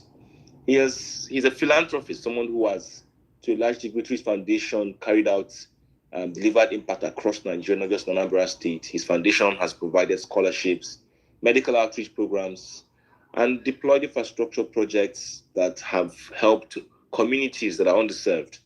He has provided health assistance. He's someone who has been there for the last couple of years. He's not someone who is new. He's someone who has been there. And there's some form of history that made His Excellency say, you know what, I would want to back him. And the call for all of us listening to this call is to say, as a movement, we need to rally behind him. We need to rally behind Dr. George in terms of how we support him, from as simple as going to social media accounts right now and following his account, retweeting his videos, providing publicity for the campaign. Or as simple as if you're in Anambra State, volunteering to become a vote protection volunteer, to become a polling unit agent, to mobilizing your polling unit. We have the Obidient.com where you can actually get voters, you can actually recruit voters to vote. You're a security official. How can you play a very critical role in providing intelligence? You are someone who is a pastor. Do you have plans to speak to your audience about his candidacy? You're a market woman, a market man, or a trader. What's your plan to engage your audience? We are someone who has resources in terms of finance. What are you thinking about in terms of donating to his campaign and supporting his campaign? To want to learn more about him, you can go to georgemoghalu.com. You're going to see his manifesto. You're going to see what he stands for. You're going to see how to support his campaign in terms of donations. You will now get to understand why he's running. I mean, a very powerful quote from him is the fact that leadership is about service, not privilege. That's his understanding of leadership. And it's about restoring dignity. It's about building trust and ensuring that every citizen has a stake in their future. That's his operating philosophy. And he has a recovery agenda for Anambra State, a very powerful recovery agenda, that if that agenda is deployed, to a large degree, Anambra Gadema. If it does, that happens. Anambra is going to be good. And he's one of his major platform is that he wants to fight to defend and expand Anambra's middle class. The reality is that the current state of the economy has destroyed the middle class. We have many people in the middle class that are now going into poverty. Poverty is now encroaching. Those that are even rich are finding it very difficult, from the rise in inflation, from the amount of money being lost every Monday as a result of the stay-at-home order that is ravaging the state. And he says, you know what, I want to transform Anambra State. I want to make Anambra State to become that base station in terms of good governance and social reform. That's something that's a major thing he's thinking about. He has 4 key priorities: good governance and institutional reforms, human capital development, very important, as you all know. Without a very strong and informed people, educated people, you can't drive development outcomes at scale for your people. Economic transformation and job creation. I mean, unemployed youth need to get a job. They need to earn a living. And Anambra is a home for billionaires, a home where you have that has some of the biggest markets, industries. How do you ensure that we harness that economy and ensure that Anambra is a place that houses the economic nerve center of the Southeast or the South in general? Infrastructure and urban development. We have roads that are dilapidated. We have bridges that are struggling, and we have villages that need to be connected more properly. We have roads that are substandard in terms of the design. There's a need to build infrastructure for the future. I mean, in the next couple of years, we're going to have more people be born into Anambra State. Housing needs to be taken care of. So there are a lot of. So I know we've asked a couple of questions, and we're waiting for the candidate to come back on the space because I think he has a technical issue in terms of his device. I'm going to bring on Jack. Jack is a believer. He's going to share with us some of the rationales, some of the reasons why we need to go hard. We need to go merit for Dr. George Moghalu. George, please, over to you, please. Give us an idea of the recovery agenda of Dr. George, if you're there. George, Jack, are you there? Yes, I'm here. Good evening, everyone. Confirm if you can hear me, Century, please. We can hear you loud and clear. All right, thank you. It's good to be here, everybody. Talking about Anambra elections and George Moghalu. So for me, it's just like David had alluded to the fact that initially, as much as a lot of us were obviously not happy with our current governor, Professor Charles Chukwuma Soludo. And for me, this is not even about politics. It's about, realities on ground, development on ground, yeah. I'm from Anambra State myself. and I visit home very often. And I'm well traveled, at least in the Nigerian context, right? Specifically Southeast, there's no state I don't visit, every 4 months. So I could tell that there's an appreciable level of development happening in Abia State. Over the last 2 years, you could see the seriousness of, governance happening in Enugu State. You could see, even in Imo State, you could see that there is appreciable level of improvement from where they used to be. But when you come to Anambra State, you begin to see the level of mediocrity, across board, associated with, our current governor and the things he has done. And, for people like me, I feel that it is not, we're in democracy and we should not be able to reward failure, right? And reward, petty politicking in 2020. Can anybody hear Jack? Yeah, I can hear you very clearly. Yes, please confirm if you can hear me. Yeah. Yes, we can hear you. We can hear you. We can hear you. Go ahead, please. So I mean, you look at the security. Anambra used to be one of the safest states in Nigeria, and as much as I'm not going to, because I'm also very fair in my assessment, as much as I'm not going to blame the whole security distance on the governor, right? Because of course all the federal, all the security agencies are actually controlled by the federal government. However, I have a serious problem with the, local security, the vigilante system, the new Agune chamber, which our candidate George Moghalu has actually called for the disbandment of that particular security outfit. And this is not based on, it is not even because there's an election. Every single Anambarian on the street of Anambra that actually lives in Anambra don't feel safe around, Agune Chamber people. We ran a survey on this. If you move around Anambra and ask people what their opinion is about the Agune Chamber security outfit, they will tell you two things. They will tell you that these guys are criminals. They will tell you that these people are actually a political setup. They are meant for election rigging. That is what an average Anambra person believes as of today. And why is this so? This is so because, these guys are even worse than the Nigerian police. What they do basically is to extort in the Anambra. And when you refuse to give them these monies, they either harass you, they beat you up, or, in some cases, they get people killed. And I mean, this is not once, it's not twice. There are too many instances. Almost every week, there must be an incident of associating Agune Chamber, or the Operation Udogachi, right?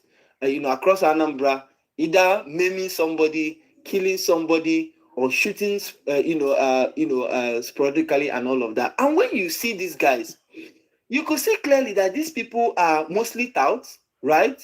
Not well dressed, always looking haggard, always looking like criminals. You look at them, you see that most of them are smokers. Most of these people, so that you can't feel safe having guns in the hands of these guys. And that is what an average Anambra person is saying. If we need a security outfit, please, can you take these people and train them properly? Can you bring in more decent people that are even willing on the streets of Anambra to actually do this work and pay them properly? Because most of these Udogachi people are not even paid well. I think the highest earner is around 100K or thereabout. On average, most of them are paid 30,000, 40,000, 50,000.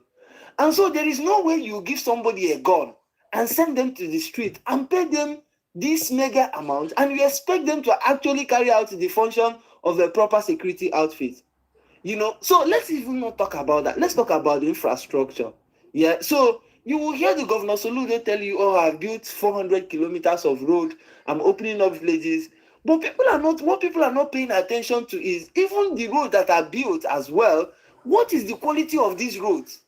I drive around. I move around the state. I mean, if I haven't been to any town in Anambra, I know I've been to more than 50 towns in the last 1 month in Anambra State. And you could see clearly that these roads are already failing. This is not politics. It's the reality on ground.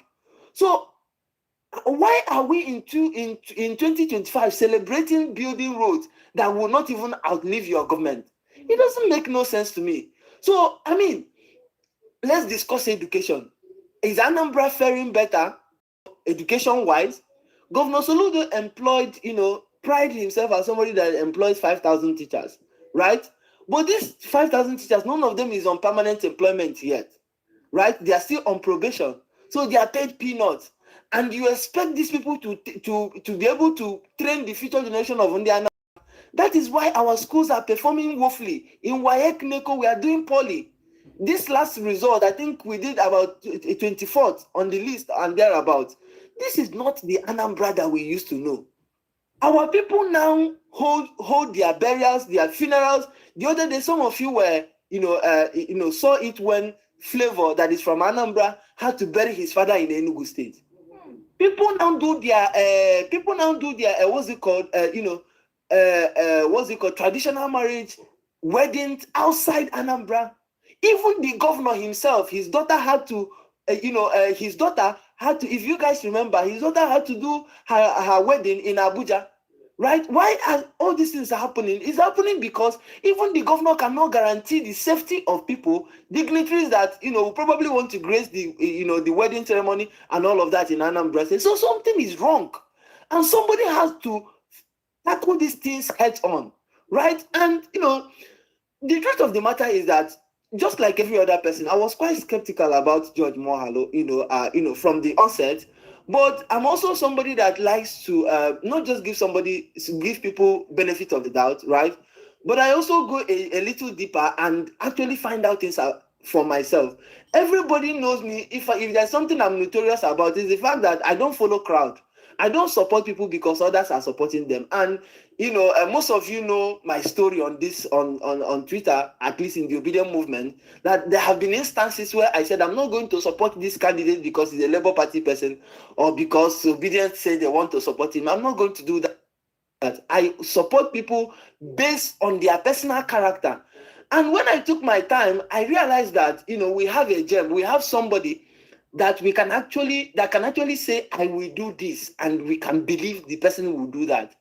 And this is not just about even because David reeled out, what he did as DG of NIWA and and all of that. But if you even trace it back to his life as permanent secretary in Abia State, in the days of Dr. Ogbonnayono, and look at his history, his track record of performance as consultant with other palms, with as the founder of one of the biggest advertising company in the east of Niger, back in the days. You see that there's a track record of excellence associated with him over time. There is nobody in Anambra, politics that will tell you that George Moghalu has, any controversy associated with his public life and his private life. Both as a businessman, he executes contracts and he does what he's supposed to do and all of that. So I looked at his personal character and I feel like this is somebody that we can actually rally around, somebody that has shown that he has the capacity to deliver. And David, to answer your question about, when you talked about whether he did actually improve if he actually did improve the revenue of NIWA from about 1 billion to about, I think he left it at 11.7 billion, when he was leaving office, just in 4 years. It wasn't even just about the revenue. Go to NIWA. See, I've been to NIWA offices, their area offices in Port Harcourt and that of Onitsha. In short, somebody reached out to me and said that she's a NIWA staff in Lokoja. And he said, that man, George Moghalu, is a rare gem. It was somebody else telling me. He said, if you ever work with this person, there is no way, this person cannot turn things around. When he was the DG of NIWA, he did excellently well. The welfare of the staff of NIWA is something that some of their salaries were not just doubled, some of them were tripled. And these are like, there is no single person, some people, some staff he built house for them, he brought in professionalism into NIWA, as the DG of NIWA. And it was under his watch that people even got to know, start hearing about NIWA. It was under his watch that I started hearing about Onitsha River Port working and not working and all of that. And he successfully concessioned it. And there were too many things that could have been done. By now, goods would have been coming into Onitsha on daily basis if people like that, remained in office. But that is a conversation for another day. So the point I'm trying to make is that, is he tested? He's tested. Does he have capacity to deliver?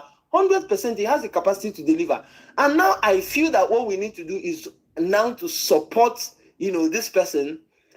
There's so many ways we can support him, just like a Century has talked about. Century, you asked about the recovery agenda, The very first thing that we need to actually bring back in Anambra, I don't know if you mentioned that, is the fact that a lot of Anambra have actually lost hope in governance. Like they no longer believe people in government, and they're now resorting to being very transactional, right? So this is why, if you look at the last election, senatorial election in Anambra, it was purely vote buying. I make bold to say that it was purely vote buying. What Apuga government did, as popular as they claim that they are on ground, they were simply buying votes for 30,000, 25,000, 20,000, 10,000 in some cases, and 5,000 in some cases. And why is that so? They are doing it because of the fact that they are not delivering, good governance at the moment. People no longer want to get involved in even coming out to vote, right? Because they no longer believe that government serves their purpose. Because government is not centered around them. What we now do is politics development. I'll give you an instance. Nnewi is still the biggest automobile market in the whole of West Africa. You can quote me anywhere, or you can find out, do your own research about this. But I make bold to say that Nnewi has the worst road you can find anywhere in the whole of Eastern Nigeria, apart from maybe Asaba Express and all of that. Almost all the major roads leading to the market are in shambles. Why is the government of Anambra State not paying attention to, revenue generating, cities in Anambra State? And the cities that are left to decay. If you come to Nnewi today, you look around, you clearly find out that there's no government presence here. Onitsha is not faring any better. And people are being taxed every day. You pay this tax. Anambra State government made a law mandating all the local government to remit 90% of the local government allocations back to the a consolidated state account. So local governments are not functional. The only thing they do is to pay salaries. And so there's a lot of things that is not going well in the state. You're not talking about healthcare.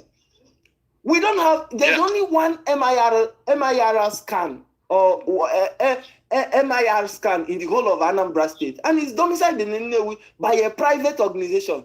Why don't we have, current and modern medical facilities in the state at the moment? So there's a lot to be done. There's a lot to be desired for if you're from Anambra at this stage, at this point. Most of the progress that we can still boast of right now are the things that happened. Things that happened 15 years, 20 years ago. During the last administration. During P2B administration, and it shouldn't be so. So these are some of the things that when you look at, you just realize that we cannot reinforce this failure, right? And on ground, people actually want this change. However, we need to actually work hard to sell this candidate, to the people, to actually tell them that, look, this man is somebody we can hold accountable. He listens. His humility is second to none. He's very, patient, very attentive, very intelligent. When I say somebody is very intelligent, it's not just about, being able to say you are a professor or you are a PhD, PhD degree holder or whatever. This is somebody that you can actually have conversations across different sectors of the economy, and is able to tell you what he's able to do in each and every one of them. So for me, I am not just campaigning for George Moghalu. I am telling people that, see, you can hold me. Like I'm not somebody that want to do things because people are doing it, but I can vouch for this individual, as to his ability to deliver good governance from the Anambra. And I really wish and hope that our people, will key into it so that we can recover this state for the future generation. Thank you so much, Century. I'll use the mic for now, and then, maybe answer one or two questions more. Thank you. Okay, so we'll just take 5 more questions from the public. David, please manage that session. Let's just take 5 more questions. Welcome back. The judge is back on. Let's take 5 more questions. So I think in queue, I think we have Matthew Baker. Matthew Baker. All right. Okay, good evening. You have Thank you. Minute, please. All right, thank you very much. Sorry, if you see my clap, you round off. All right, thank you. Yes, I just have 2 quick questions to the Labour Party governorship candidates of Anambra State. The first one is about the welfare and housing for civil servants in the state. I don't know what plan you have, because we have discovered in the country that civil servants work, they spend 35 years of their lives serving the state, and then many of them end up as paupers, and then in the course of their service, they struggle to pay house rents, while politicians live large. Houses are built for commissioners, houses are built for political office holders, vehicles are provided for them, official vehicles, security. So I want to know his plans for the civil servants, their welfare and housing. Secondly, there are a lot of people that have been locked up, innocently, in the correctional centers, in the prisons. Many people are languishing there, and then for no just cause. So I don't know if the incoming governor has a plan. What plan does he have for such people that are held down because their lives and destinies and people connected to them are locked down and is languishing somewhere when they have not really committed any offense? These are my 2 questions. Thank you. All right. Thank you. Am I supposed to take the questions immediately? No, sir. Let's have them in a row. So you just Okay. Yes. So I think Moshood, you have the mic, please. After Moshood, go. Then after go, Comrade.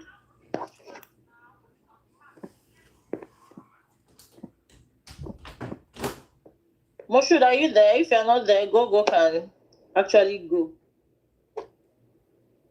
Okay, go. Let's have you, please. Okay, good evening, all. Good evening, Dr. George Moghalu. Thank you. My name is Hugo Anekwe. I'm from Isiowale, Idemili North. I'm a voter there. Well, I don't think you responded to about the Idemili North and Idemili South vote. That's where the highest number of votes come from. And also, I want to ask: are you working with Honorable Okonkwo, the current House of Rep member, because he's a Labour Party man? So I'm supposed to be working with him so we can deliver votes there. And again, the present governor came to office with the least minority votes, 100 and something thousand votes. That is minority. That is very, very little. So our major aim now is to mobilize people to make sure that people come out on the election day. And we want people to troop out in their numbers to vote. It will be difficult for them to buy those votes. So I don't have any question because you are not campaigning for me. I will vote for you. You are Labour. You are now an obedient person. So I vote for you. So, and they again ask people and campaign and make sure people vote for you. But that Idemili North and South should be major focus because that is where the numbers will come from. Thank you. Thank you very much. Okay, thank you. Comrade Shedrack, please. You have the mic. Okay, good evening, House. Yeah, please confirm if you can hear me. Yes, we can hear you, sir. Hello, can you hear me? Yes, we can hear you. Okay, good evening. Good evening, everyone. Good evening, comrade. My name is Comrade Shedrack. Okay, yes, Comrade Shedrack from Anambra State. So please, I have to be quick because of time. Please, I don't have much question to our principal. I want to just go direct to our Oga. My network disturbing. Dr. Tanko. Okay, please. My question to you directly, and I would like you to just answer me, sir. I want to know because previous week, for like 3 weeks now, I have been in my state, Anambra State, monitoring things, and I discovered that Obidient movements are not fully involved in the campaign, and I don't know the reason. And please, I want to plead, if possible, by next month, let all the Obidient, mostly those voting in Anambra, should move back home because we need them. Dr. George cannot do everything alone. He need everyone. Like myself now, my family, myself, my wife, even 2 of my workers that are voting in my state, I will move them next month. So please, I don't want us to be talking always online. I want us to be taking action. My second question now goes to you again, sir. Sir, please, I want to know why His Excellency Mr. Peter Obi, I want to know. I'm not seeing his full involvement in the campaign with Dr. George. Is there any other plans ahead?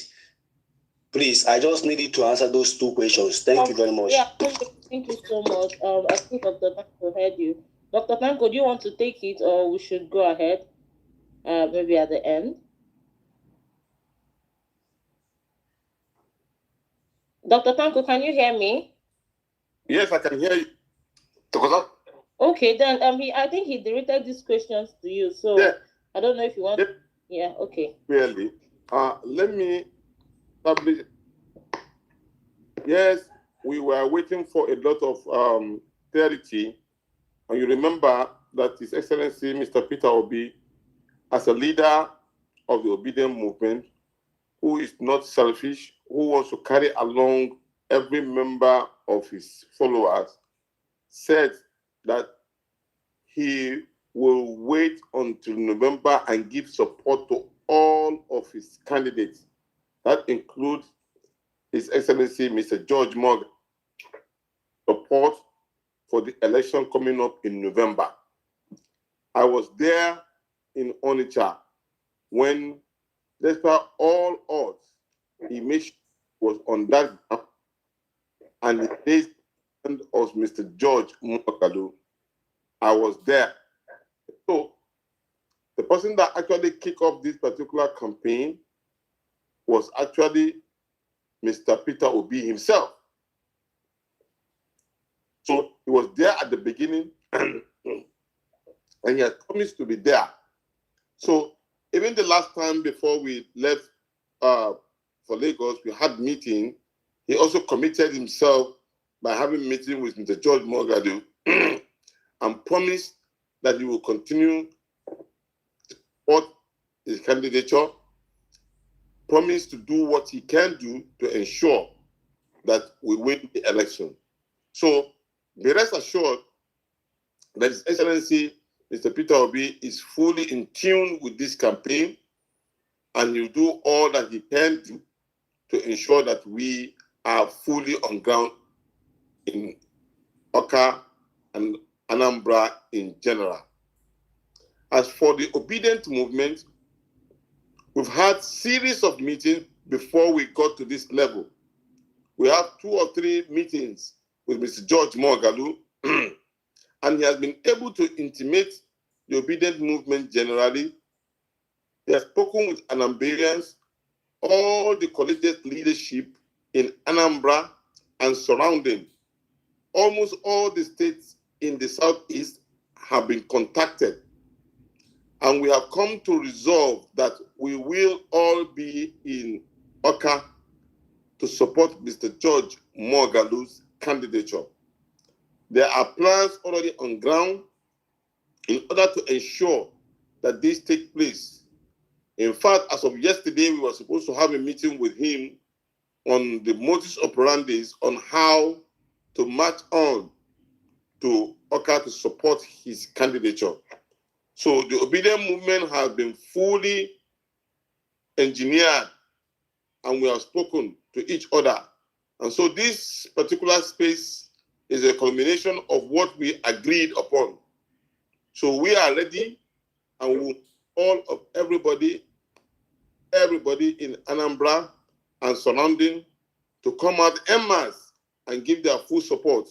Starting from yesterday or day before, we've given a matching resolution that every Obidient in and around Anambra, including those who are on this space, should please start placing the posters and face of Mr. George Moghalu on their phones and on their DPs and everywhere they can be reached to ensure that the maximum popularity is ensured.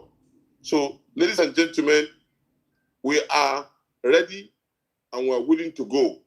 So we all just need to organize ourselves using both human and material resources, bringing in technology to this particular campaign.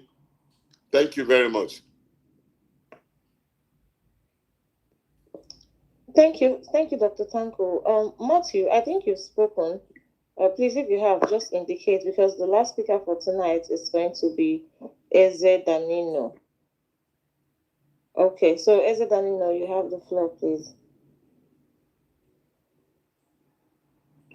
Yeah, can you hear me? Yeah, we can hear you. Have a minute, sorry. Mine just simple question. Doc, what is your take on rotational system and one-term bid in governance? And then two, what type of agent do you have? And do you have a backup agent? Bear in mind that some agents can be compromised. Do you have backup agent like retired forces, like retired policemen and the rest? And then what's your relationship with the student that will play a key role in this? And lastly, why is the Onitsha River Port not working currently? What do you know about it? Thank you.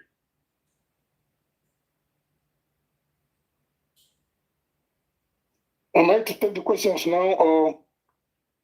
Yes, sir, you can take the questions, absolutely. Okay. All right, the first one was about welfare and housing for civil servants in the state. As part of our program, we have said that we're going to ensure how we provide houses for our civil servants. We believe very strongly that we must address the issue of their welfare. You see, if you buy cheap, if you don't train, equip, and prepare the civil servants, you will not get the best out of them. And we believe that their welfare is very, very critical. And that's why we made a promise that things like pension will not be delayed in our state. After you have served your state meritoriously for 35 years, you have no reason to beg for what is due to you. So we must have that as a package. The welfare of civil servants is critical. You see, when you address the issue of their housing, address the issue of their medicals, address the issue of their transportation, you have successfully addressed their welfare. Whatever they earn, therefore, can be put into other effective use, things that matter to them personally. So housing, we're going to get the government involved in mass housing and involving the private sector. We must involve the private sector to drive our economy, but we must first of all create the enabling environment, address the issue of insecurity, bring in incentives, make things easier for them, unlock governance. People should apply for their CFO, and within 1 week they should have their CFO. People should apply for land that they need to use to do investment. You provide them that. What is the government involvement? These are questions we must ask ourselves and be able to address the needs of the people. So the civil servants, just like other Anambrarians, are Anambrarians. They are of great concern to us, because if you want a good civil service, you prepare them properly, create the enabling environment, and you get the best out of them. So those two issues are of critical importance, and we're going to address it. Then when you talk about correctional centers, the limit a state structure, subnational has with regards to the operations of correctional centers are very clearly limited because it is a federal responsibility. But however, we can play an advocate role.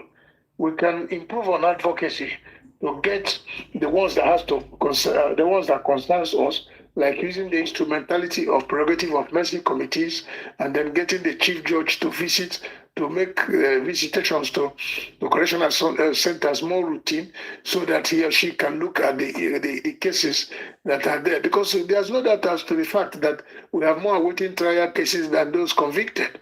So these are issues that can be addressed, but more our role will be more of advocacy because it's a federal territory, it's a federal concern.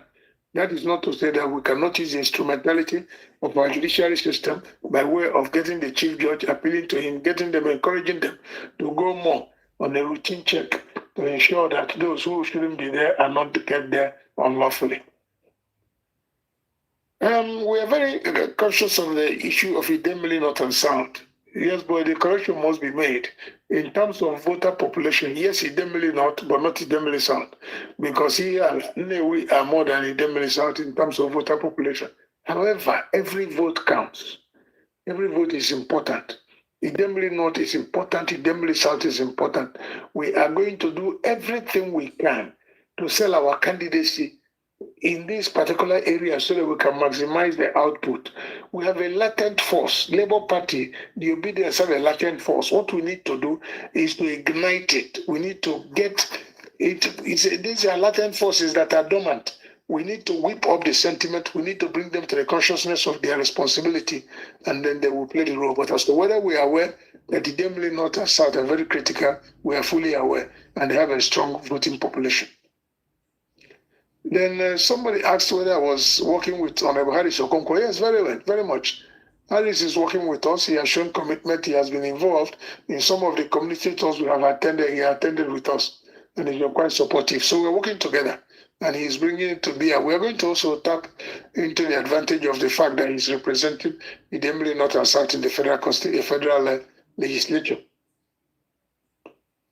Then somebody talked about P2B's involvement, but pointed the question to Tanko, and Danko has started talking about it, so there's nothing to say there. Then retired members of the armed forces. Yes, I have said it time and time again that we must get involved. Members of the armed forces that are retired, we will use them to train our local vigilantes.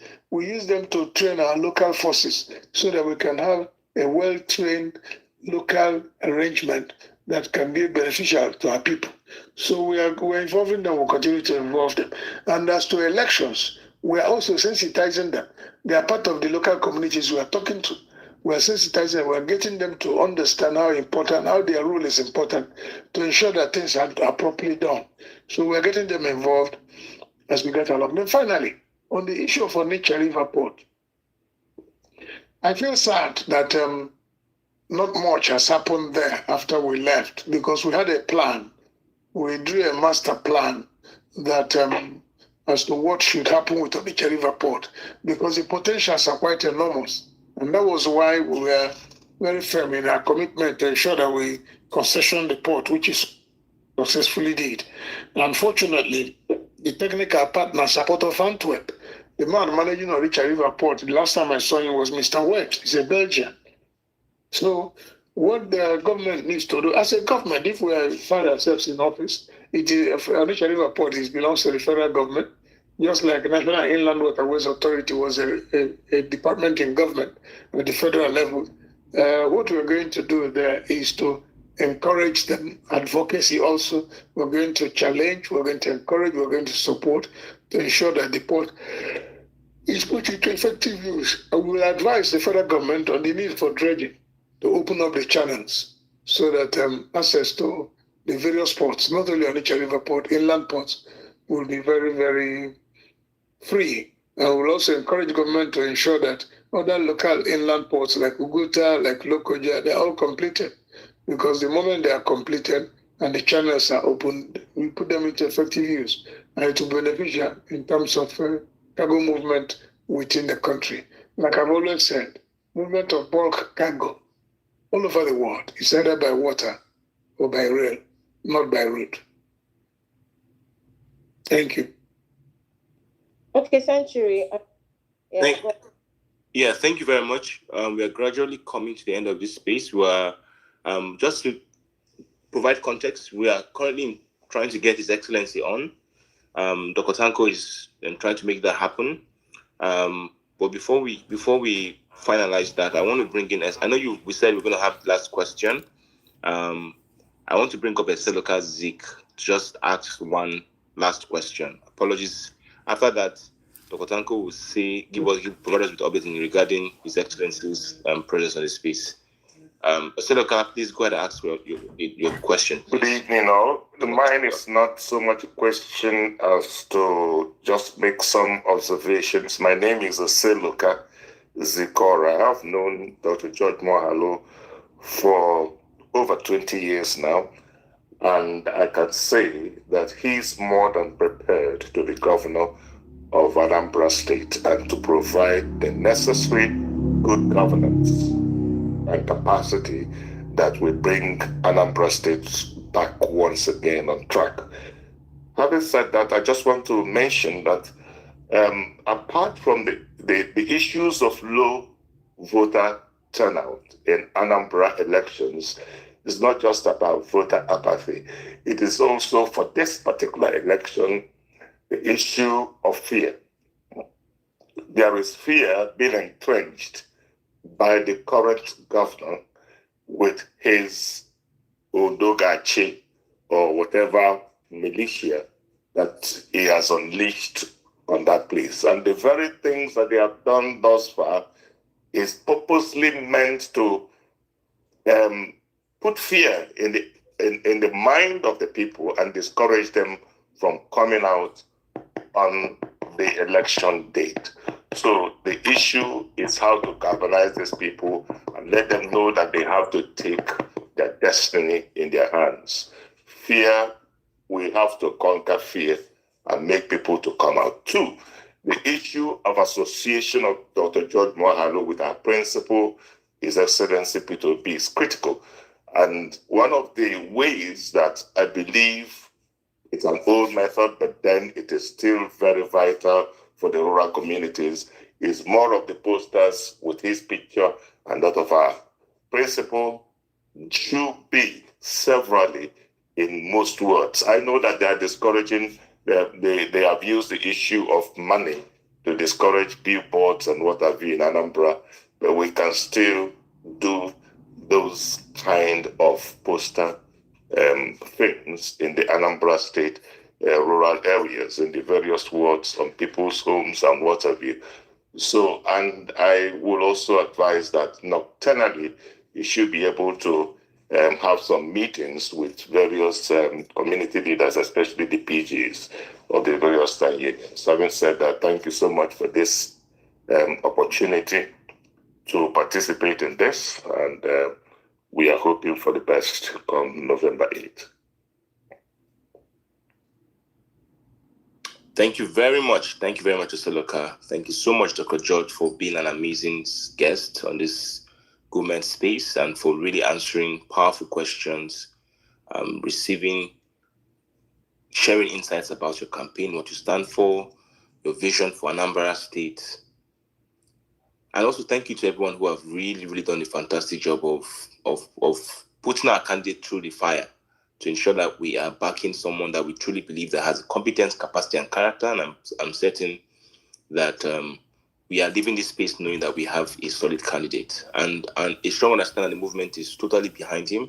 And not just in the coming months, in the coming weeks, the entire structure of the Obidient movement in Anambra State would do justice to support him as that whole process is currently ongoing. And this space is a space where His Excellency Peter Obi is supposed to be on this space to also share with us his vision and his rationale for why he's supporting Dr. George. For some reason, we are having a bit of a challenge reaching him. I want to bring Dr. Tanko. Are you on the call, please, to provide context in terms of where we are with that conversation? Thank you. Yes, I can. I just finished speaking with His Excellency, and He has promised to join this particular meeting. I actually sent him a link already just to ensure that he gets the right connected. And so I only hope he's not having any technical issue, as the case may be. But we'll continue to try to ensure that he comes up so that he speaks to us with regard to this particular campaign. Like I said earlier on, we've been in touch with him before we got to this level. In fact, we agree on this particular timing. So I want to plead with you to have a little bit of patience. He will join us and spend maybe 10, 20 minutes, and then we are done with this particular meeting. But I really want to stress on something. Mr. Oseluka mentioned a very critical issue.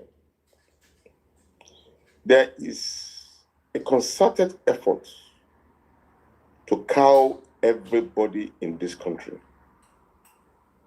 intimidate, subdue, have a mental attack on every Nigerian. And they're going to start with Anambra. The idea is, you know the background of Mr. President with all due respect. Many of what has happened to us in the Obidient movement has been the issue of intimidation, maiming, attack, and killing. I will stress that word, killing. A lot of our people lost their lives before the 2023 general elections. Single problem because they want to register to vote. Many young men and girls lost their lives. And at the point also when we were campaigning in Lagos, I was in Lagos, a lot of buses were attacked and were being maimed. A lot is still happening at the moment now. But the question is, do we as a people allow this to continue with the spirit of those who lost their lives in the process of trying to get Nigeria on the right path?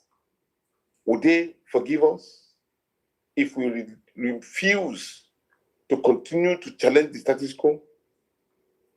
I'm talking to you with a lot of emotions in my mind, because it seems to me like Nigeria will be put under the map of a very cowardly looking set of people. We're not cowards, and we're not afraid. A man can only die but once, especially when you are doing the right part, the right thing. We only ask to allow us to do our constitutional rights, which is voting for the candidate of our choice. We're not asking for anything to be gratified for anything. But if we will allow such thing to continue, then please, ladies and gentlemen, there's no need for us to continue to wallow up in our court, in our cocoon, to complain about certain things is done wrongly and all. No. We have to fight this battle for the soul of our country.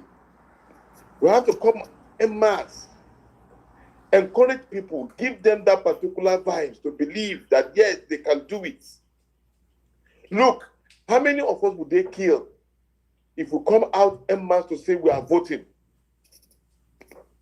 We will vote. We must vote. We must come out and vote. Don't allow anybody to intimidate you at all. If they succeed in Anambra, I will tell you that forget about 2027. If they succeed in Anambra to intimidate any one of you from not coming out, they will finish this country completely. Then we have no say anymore. Me, I'm battle ready to come out. I will be there by the grace of God. Probably it's me that they will first of all kill for coming out to support Mr. Moghalu or asking Nigerians to come out and vote. I will surrender my life to this particular cause. Because if we allow it, I'm telling you, we are finished as a people. So please use this particular voice of mine. Send it as a message to everybody in Anambra that they have the right to vote. Yes, they can defeat us cleanly. We will accept defeat, but not to be intimidated, not to be stopped from coming out to vote. We must vote for the candidate of our choice. I'm pleading with every one of you. Please go back. Everybody that you need to energize them. Let them come out and vote. Nothing will happen. And if they kill us, they cannot kill the whole of us completely. It won't happen. So Obidient, get your mojo on. Get your strength on. It is time to take our country back. It is time to show our strength collectively. Please come out and vote on the 8th of November. Mobilize everybody that you can mobilize. That is the tone in which we need to use now. Now, not tomorrow. Century, you can give more space to people who want to speak to us in this light while we wait for His Excellency to join us. And I'll continue to try to get him on board. If he has challenges, we'll find a way of getting him on board. Thank you and God bless you. Nigeria, and we must get it back. Thank you, Dr. Tanko, for a very, very passionate speech. Like as you were saying, as you were speaking, I had goosebumps because we are currently in a fight for survival, in a fight for the future of this nation. And we're currently in a fight for the future of our unborn children and those that have been born. And like you said, we only die once. And so we have to fight this fight to safeguard ourselves and also save the future generation. Now, I would want to bring Jack back up because when Jack was speaking, when Dr. Tanko was speaking, I just felt Jack would be a very strong segue to continue to push this conversation and more or less to build the rationale. And the rationale for me, Jack, is that we've had all of these things, that we've had a very fantastic conversation. If you've been here since 8:30, you already know that Dr. George is someone who has competence. He has someone who has capacity and character for His Excellency to choose him. He has a plan. He has a mandate. He has a recovery agenda. Now, it's like selling him to the choir because to a large degree, you felt the intellectual sagacity of his mind on this space. Now, Jack, I want you to come back on to sort of like make a case to every single Obidient on this call, just the same way Dr. Tanko has spoken. Every single Obidient on this call, for us to really understand at this call why we need to be involved and how we can be involved. So not just the why, but how, the exact how from your own perspective. Jack, if you're in this space, please, I would like you to throw some light on this. Are you there, Jack?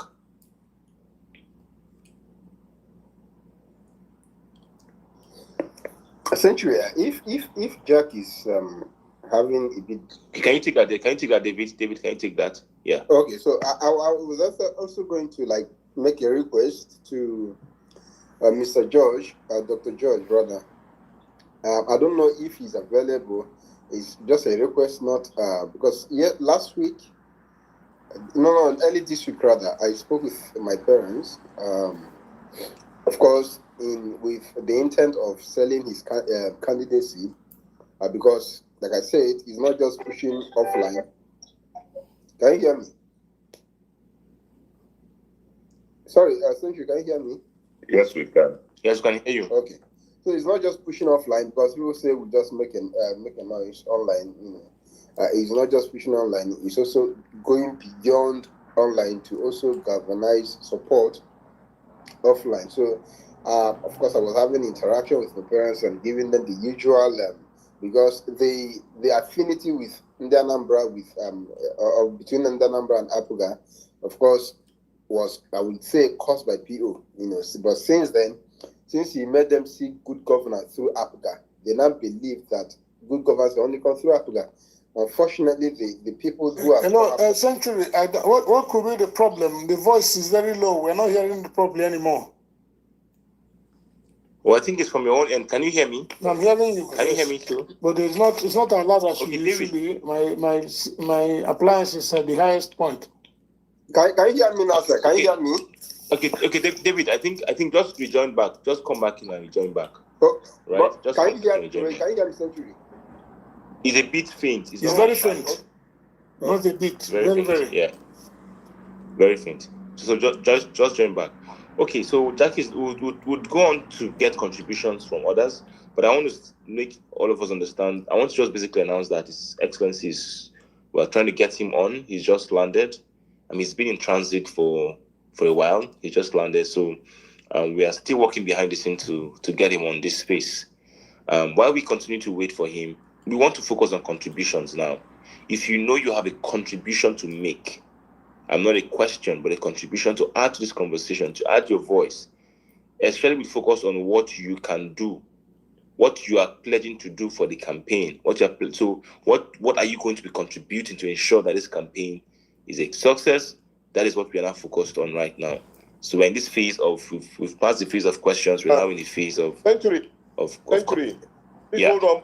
Yes, sir. Listen to His Excellency. He's speaking through my phone because I didn't get into you. Just listen. Okay. Excellency, please. Okay. No, they can hear you now, Century. Can you? Yes. I can hear him. They can hear you now, sir. Finish what you're saying. As they talk, you finish what you're saying. I'll talk with Tanko. Then I'll come back to finish what you're saying. But no time I was hearing you. So finish what you're saying. Tanko, let him finish what he's saying. Then I'll come up. No, I'm done speaking, sir. I'm done speaking already, sir. I'm done speaking. So what I wonder, because I'm not listening to some of the things you were discussing before, to have an update of what you were talking about. Okay, should I just give you an update of what we'll be talking about? Just a summary of what has happened so far? Yes, because that's what I wanted Tanko to give me. Okay. So, Dr. Tanko, do you want to do that while His Excellency on the space?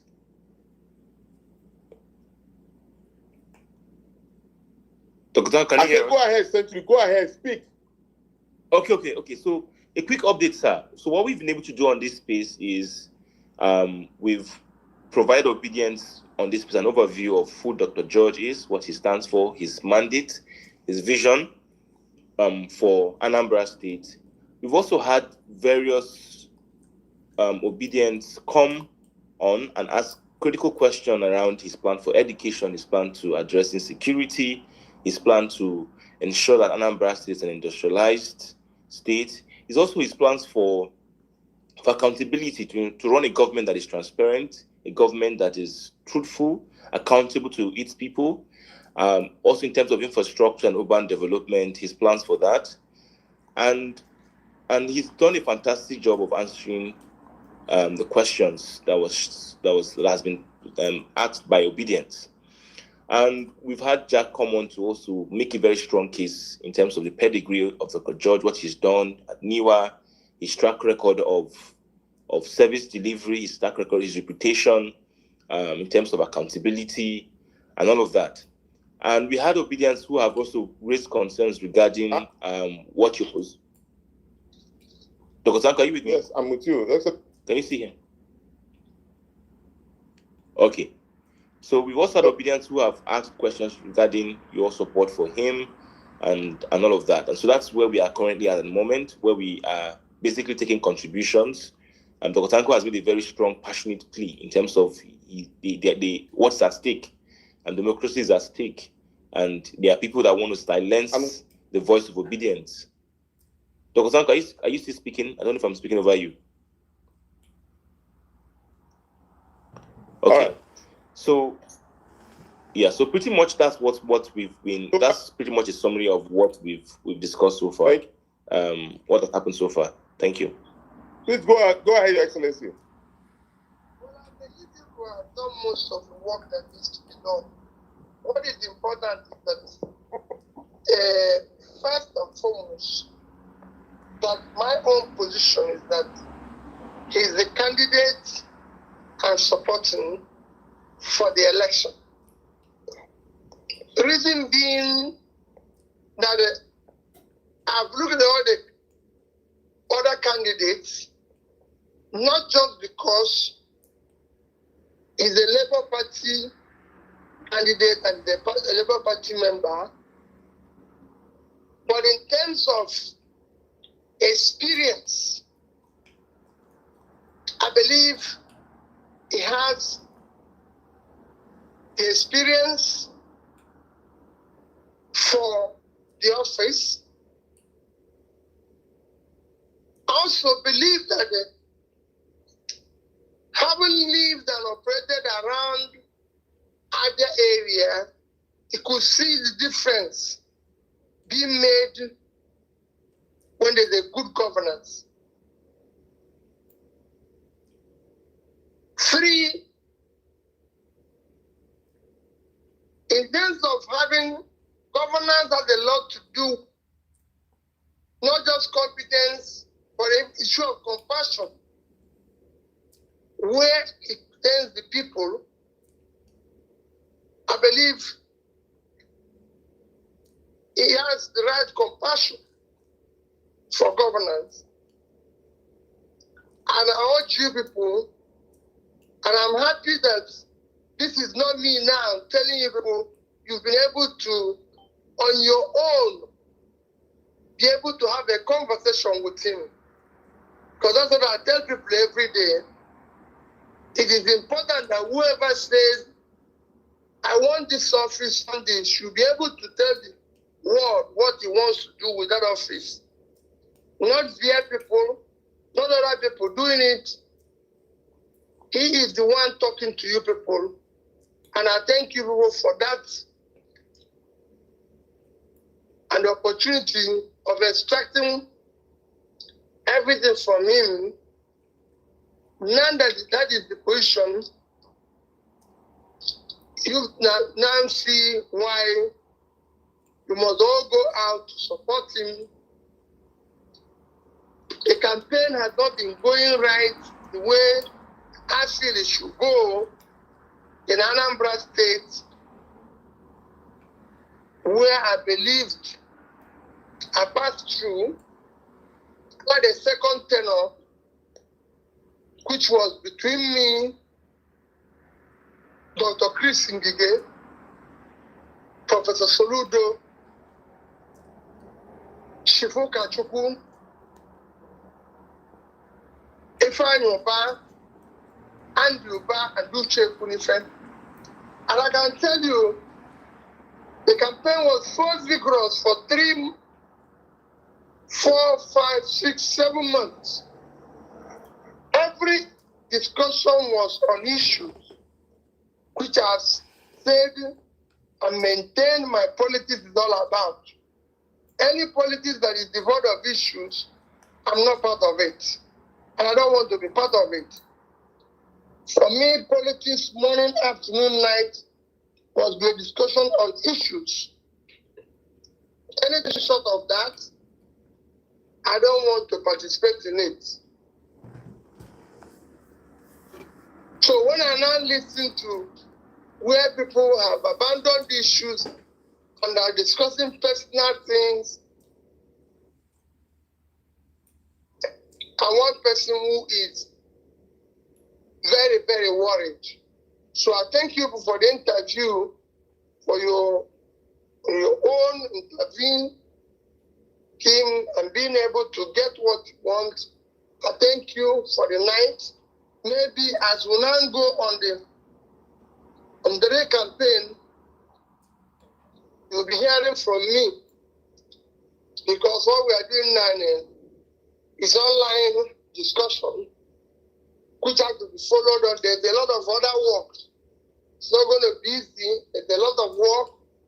Politics have now changed totally in Nigeria. Today I was in Anambra State, and I moved around Anambra State.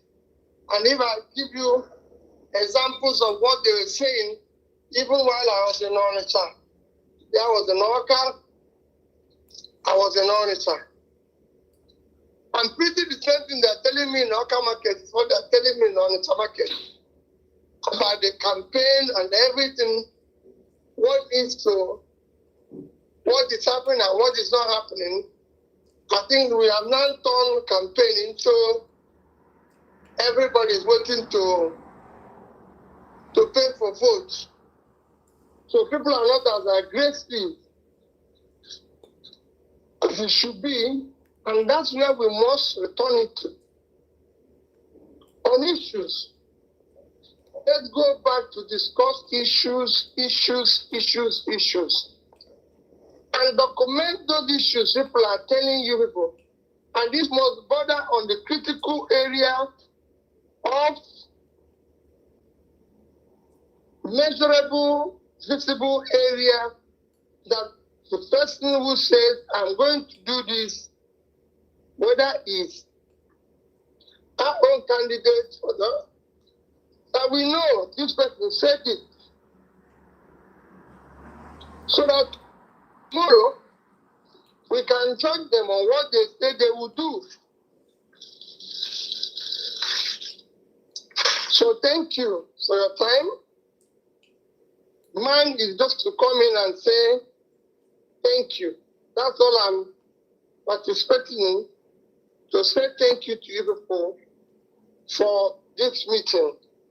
Thank you. God bless all of you. Thank you so much, Your Excellency.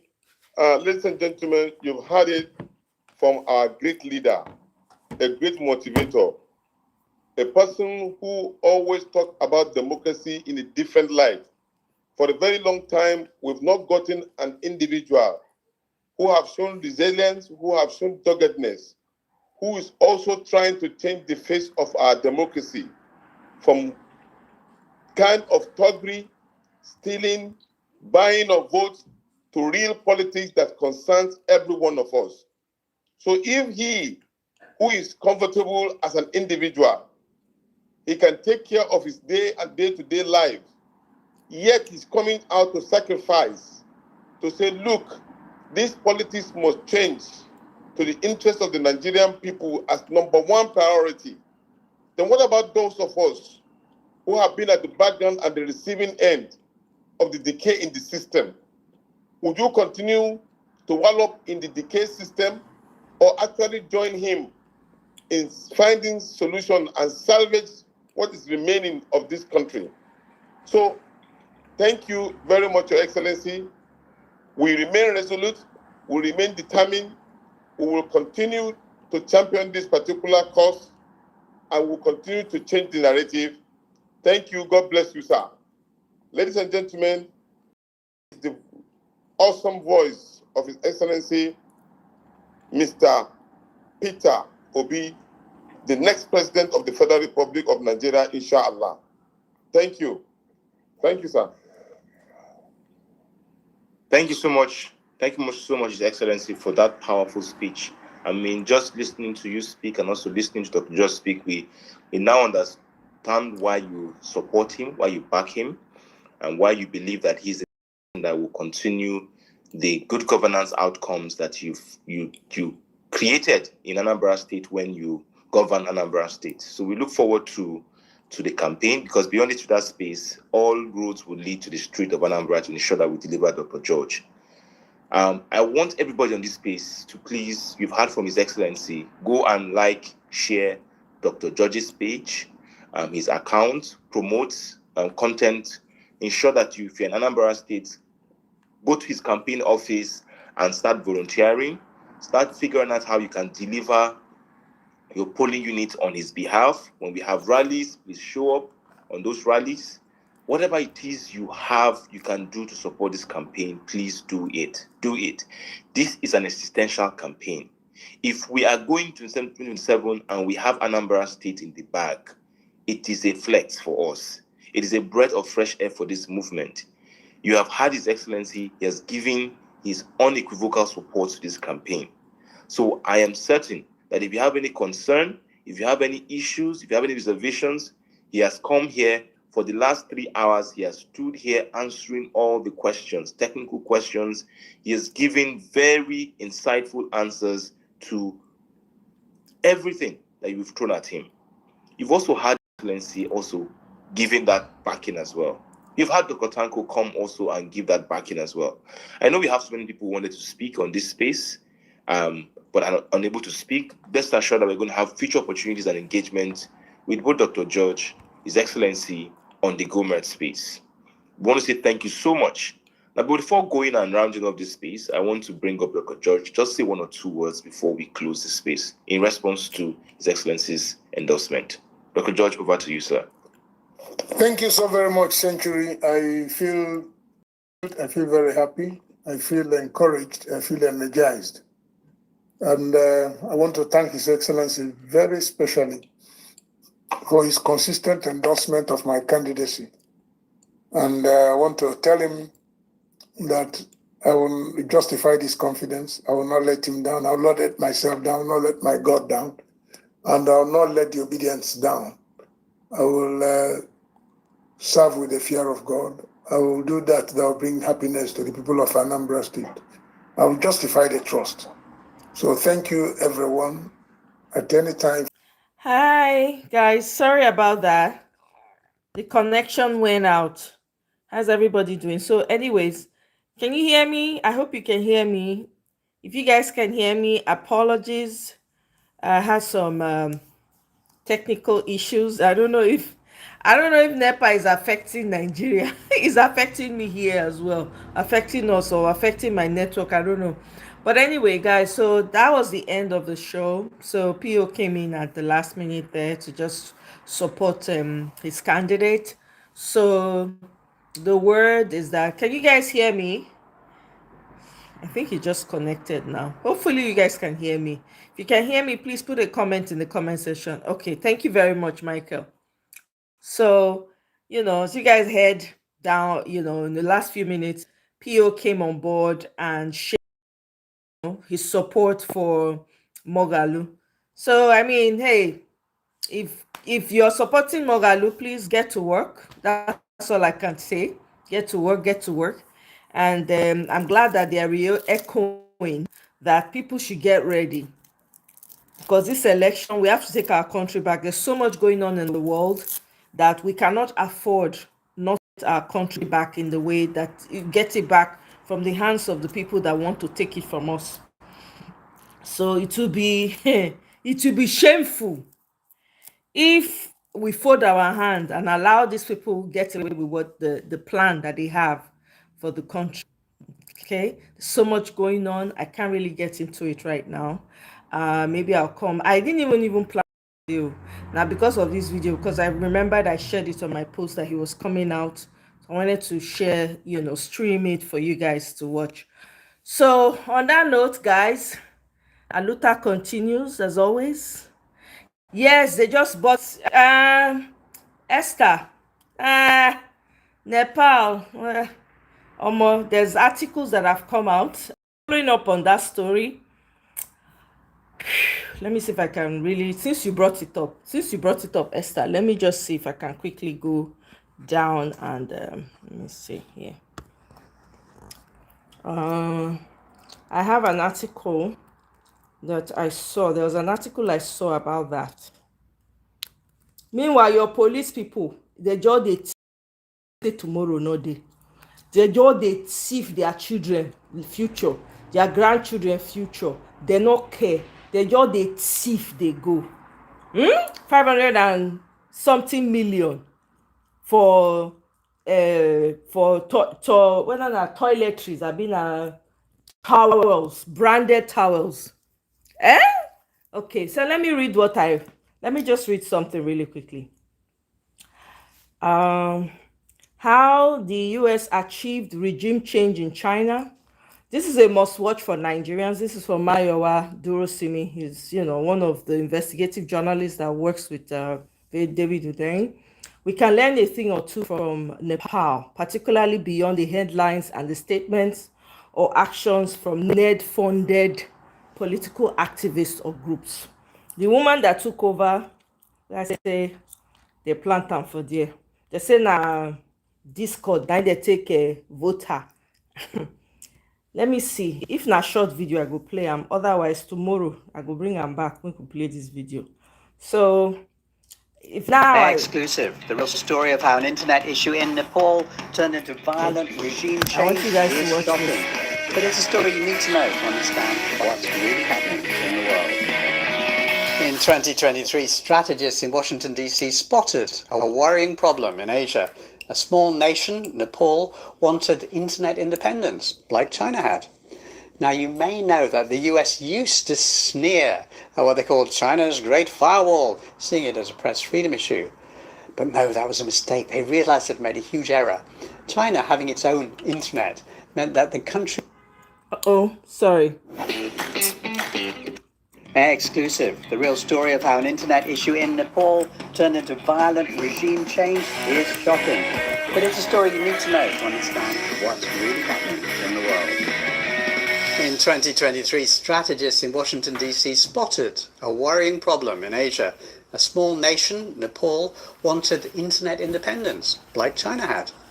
Now, you may know that the US used to sneer at what they called China's Great Firewall, seeing it as a press freedom issue. But no, that was a mistake. They realized they'd made a huge error. China having its own internet meant that the country could develop its own entire web ecosystem for commerce and information and everything else. And they did it really well. In fact, they did it so in this unique independent internet sector has been hugely successful around the world, including in the US. So TikTok beat its US rivals so badly that they all copied TikTok's style. AliExpress was selling twice as many goods as Amazon. And Shein quickly became the world's top fashion seller. Temu was the hottest thing on the net, and so on. A sovereign internet was a huge advantage, it became obvious. By 2023, the Nepalese realized they would be smart to follow China's model rather than making the error made by the Europeans, who let US global tech firms eat their lunches and their economies. The US was horrified. What if other countries started to want the same thing? So articles started to appear saying that, oh, the Nepalese, they've got a really bad idea. So, for example, one appeared on December the 1st, 2023, saying, Nepal has a lot to gain from the open global internet, so why is the country closing the doors on it? From there, Washington, D.C.'s soft power version of the CIA, which is the National Endowment for Democracy, went into action.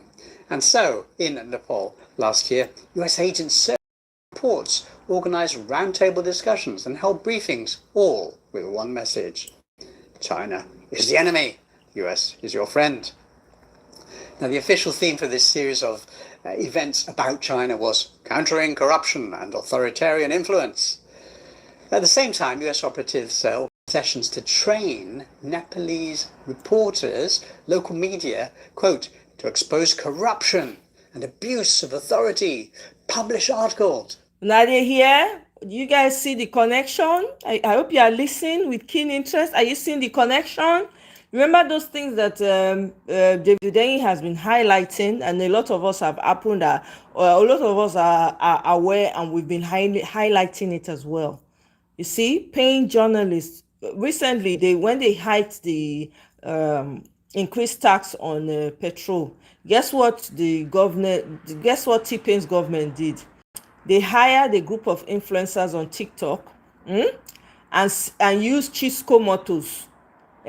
They got connected with Chisco Motors to send them to Ghana to go and find out the price of petrol in Ghana. Guess what? Those influencers who got there, they went straight to gas station. Hey, can you imagine? This is how much Ghanaians pay for petrol. Now why it's high, it's high, it's high. So David Udenyi, a lot of people started calling those influencers out. And I think I read, it was David Udenyi's tweet I saw, where he said, watch. A week after this, they are going to increase tax for you people, Nigerians. You people be laughing, be dancing. You watch. Exactly like he said. 1 week later, they said they want to put 5% VAT. They call all the influencers out. All of them don't go hide on that bed. Then they come out. One of them came out started making video saying no, let me tell you, Omo. See, I used to say yes. Make everywhere boss for Nigeria, make everywhere. Omo, I don't change mouth. I don't dey talk like that again. I'm sorry. You see this election, we'll wait. We'll wait 2027, we'll vote and we'll stand for the candidate when you want. There's just too many people in the cookie jar, too many hands in the cookie jar in Nigeria. Too many hands trying to control in Nigeria. Is it terrorism? And there are different levels to the terrorism. Oh. Different levels. May I let una watch this video finish? To promote accountability and transparency and hold political leaders accountable. In other words, hit hard at the government. A third group of operatives spent their time on pulling in young people or Gen Z youth. Their aim was to empower activists in promoting democratic values and human rights. US operatives provided training on using art for social and political expression. So all in all, the NED by itself spent about $1.6 million stirring up activism in Nepal last year. That's a lot of money in that country. It splashed out to make sure a spotlight was shone on government corruption, on training Gen Z to be politically active and to encourage people to see the Chinese as the bad guys. I mean, so far so predictable. But what made this particular US operation special was the focus on technology and communications. So the NED in February this year circulated a long and, I would say, unintentionally hilarious report called Data-Centric Authoritarianism, which purported to show how China's development of frontier technologies could globalize repression. In an astonishing feat of logical contortion, this 41-page report argued that if a country wanted to have an internet system that was free and independent of US domination, that country would become a terrible authoritarian place. You see, by this time, Pakistan and Cambodia had joined Nepal in realizing that an independent internet with control within a community's sovereign borders could be a really good idea, especially since the US had a bad reputation for transnational interference. The NED report said Pakistan, Nepal, and Cambodia pursuing internet gateways that will funnel all international internet traffic through a government-controlled choke point is a win for China. You see how they're using words? How can it be a win for China? It's not important at all. The US report said these moves enhance China's prestige, Pay attention. positioning the once unique Great Firewall as a potential model for other countries worldwide. You know, it's clear that Chinese-style firewalls would be actually good for countries. But if other nations control their own information spaces, commerce spaces, this would crash Washington's all-encompassing grip over the global narrative, over the global everything. Now, Nepal pressed ahead with the tiniest of baby steps. So earlier this year, it simply asked all social media websites to register with the government. Websites had to name a local contact, an authorized person to handle grievances, and a person responsible for self-regulation. Small thing. Now, these details had to be given to Nepal's Ministry of Communications and Information Technology. Deadline September the 3rd. Now, here's where things went odd. TikTok, which has a Chinese parent, was happy to sign up, and so did an app called WeTalk, and one called Viber, which I think is from an Israeli company. But the US apps, Facebook, WhatsApp, LinkedIn, and so on, refused to obey. Were they told to do that by Washington? I don't know. The Nepalese government had no choice but to follow through on what it had said by halting them. That's when the Gen Z activists went into action. In the ensuing chaos, lives were lost, property was destroyed, and the cost to Nepal, a poor country, has been enormous, reputationally and financially. It's been tragic. But think about this. The call for protests came from the media sector, the sector trained to publish anti-government articles by the NED. For instance, the theme of the protest was to expose corruption and abuse of authority, which is exactly the theme the NED had suggested. But of course, that may also just be a coincidence. And the main participants were Gen Z youth, the exact group the NED had been training for political activism. That may also be a coincidence. And allegations are circulating saying the trouble is all China's fault, just as a series of 2024 briefings from the NED had suggested. But let's not forget the root of the problem. The Nepalese wanted an internet system of their own so they could develop their own apps. They could keep out foreign interference and have a measure of internet independence for their own people. This would have been good for the people, especially the creative young Gen Z people in Nepal who could create their own apps for music, for commerce, for whatever. But now instead they're stuck in the US dominated model, which of course will tell them a Western narrative. West is best, West is bad. I can give you an example. Going around people's phones right now in Nepal is a New York Times report titled "The Forces Behind Nepal's Explosive Gen Z Protests." And you know what? It chooses not to mention any of the elements I've just told you about. Of course. Not Of one. course not. Of course not. Remember, always think for yourself and read widely. Bam. You hear? Always think for yourself and read what? Widely. Always think for yourself and read what? Widely. I need to show you guys another video. Okay? And then we'll wrap it up. Hey, I hope I can get to this video as soon as possible. I have a couple of videos today, not be today. Not be today at all. We'll come back maybe sometime in a week or so.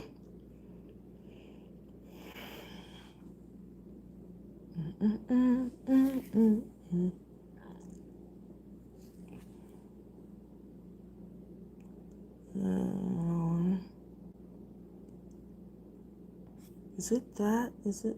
No, it's not this. See, former President Jair Bolsonaro of Brazil sentenced to 27 years in prison for attempting to overturn the 2022 election and plotting to assassinate his opponent Luiz Inácio Lula da Silva, the current president. Which Nigerian president do you think would face similar punishment in a fair trial? That's a question. That's a question. Oh my goodness, I hope I can find this video. It's very important that I find this video. Oh boy. Did I not save it? It's very, very important video. It hits. Oi, oi, oi, oi, oi. Oh, bingo. Oh, wow. Look at that. Beautiful. Beautiful. Okay, let me share with you guys. This is it, and then we'll be done, okay? Dear Nepal, I want to speak to you directly about what's happening in your country now. My name is Kazi Mamun. I study geopolitics out of passion. You may not have seen my interviews with global leaders like Dr. Mahathir Mohamad or Dr. Shirin Ebadi, but I ask you to listen carefully to me next few minutes. Today, on September 8th, 2025, young people filled your streets. The protest was organized by HAMI Nepal, a non-profit born out of 2015 earthquake crisis. At first glance, it looks like youth power, but you must always ask, who funds these movements? Bam. Let's talk about Barbara Foundation connection. HAMI Once I have to, Esther. So you say global war is not for the faint-hearted. We must study it. It's not for the faint-hearted. We must learn it because guess what? It all ties to us. It affects us in the most greatest way. I'm just putting it out there. It's not an attack on you, Esther. So sis, it's not an attack. I'm just putting it. I'm re-emphasizing it so that people will understand. We must, as a citizen, everyone in Nigeria must begin to understand how what happens all over the world has a way of affecting us, especially us as Black people. We are the endangered species. It is crazy, it is mad that knowing that your leaders having that understanding do not put the necessary things in place to safeguard your lives and your property. So we must learn. These global committees, we go learn how together. I've been forced to. You know how many things I read in a day? You know how many links people they share to me, I they go look, I go read, I go check them, I go fact check them, I go do this one. Everybody need to they do am. Wetin these people they do for where me they stay, obodo where I they stay, and I'm sure where you they stay. They not send us so. Everything wey they plan now for our own demise, so we need to know wetin dey happen. We need to put our eye for ground where we're now. Yeah, okay, thank you, Esther, for understanding. Let me continue. Nepal has a long connection with Barbara Foundation that is chaired by Dr. Sanduk Wait. The Barbara Foundation is named after Barbara Adams, an American activist and writer who lived in Nepal.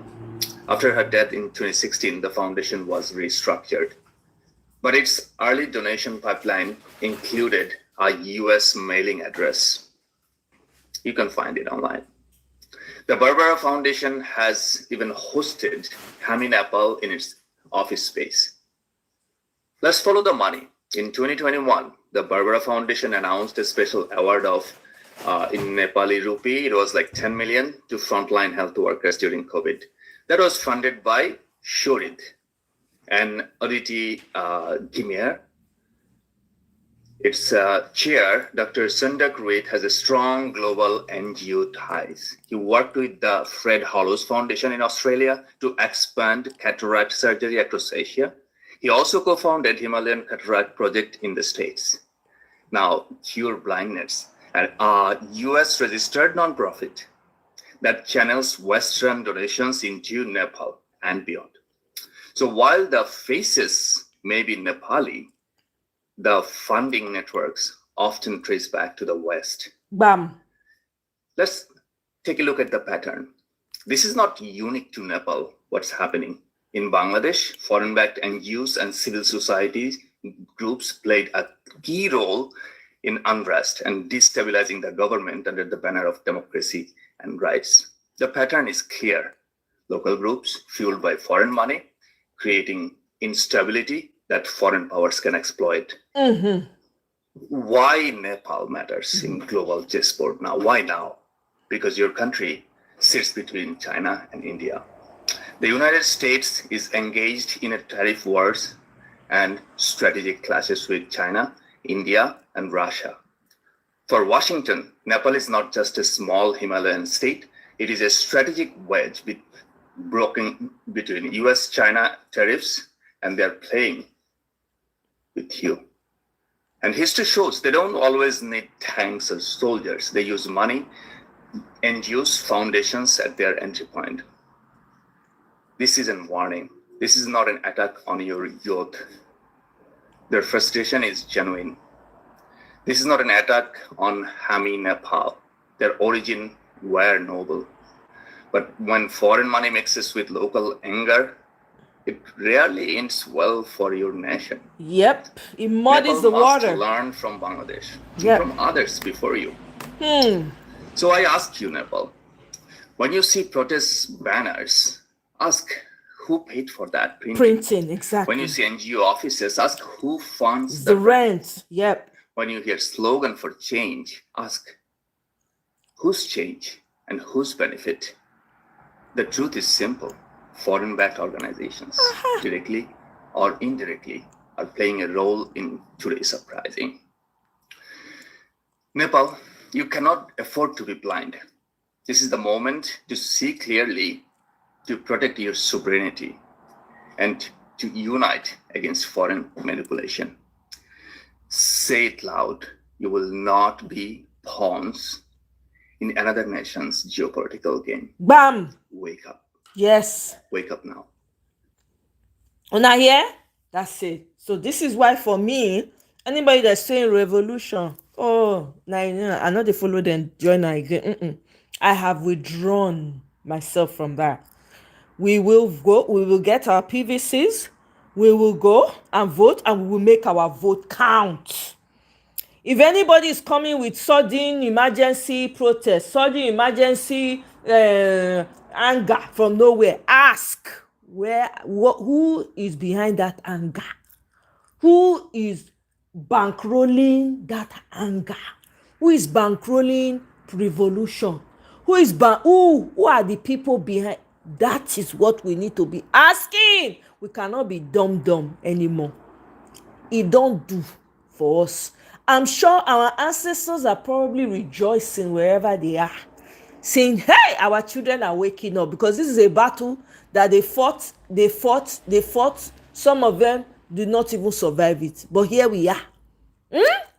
Here we are as future ancestors, putting the energy out there to every one of us. We must, as a big must, let me use my curse word, collect our land back.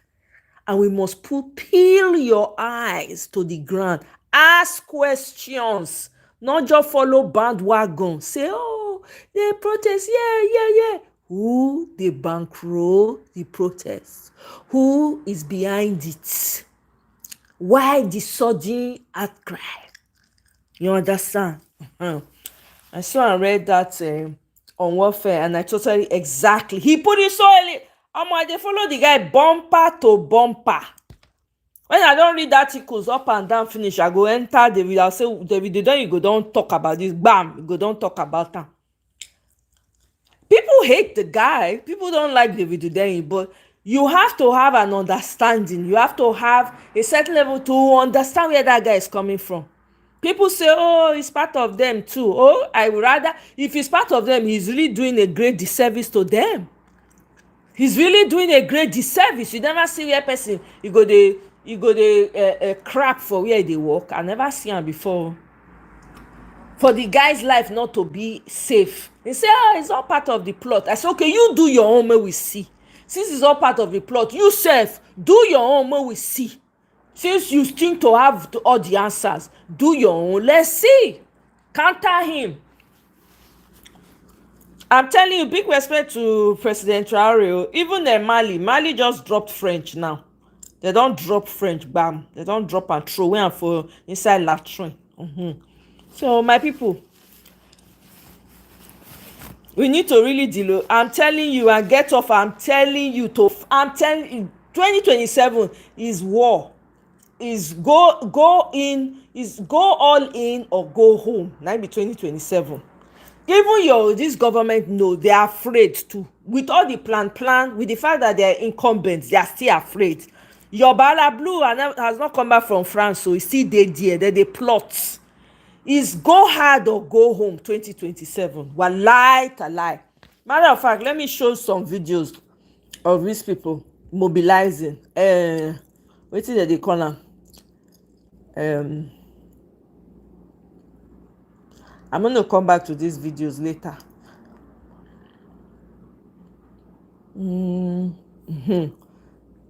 See wetin David Udeyi responded to this. Take it back. Join the conversation on TikTok. Look at what the conversation is about. Nepal revolution, Nigeria win. Omo, forget. Anywhere they talk about this matter again, you will never find me there. Lie. Ha! Omo. See, Ministry of Women's Affairs. They were booing their minister when they imposed. Remember what they did to Kennedy Uju? I remember this woman. They tried to set Kennedy Uju up. See her now that they cry. Useless people. Not get wetin that they do. With all the madness when they go on for Nigeria, they not get wetin that they do. I beg you. Meanwhile, Burkina Faso, they say visa free for visa free entry for all Africans. Okay, if you go Burkina Faso as an African, is visa free for you. Oh! God go bless Burkina Faso. We go continue to dey protect am with our energy, spiritually, psychologically, and otherwise.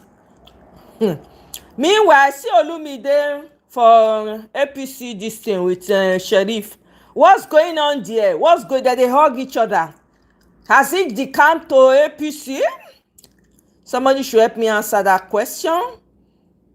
Let me see.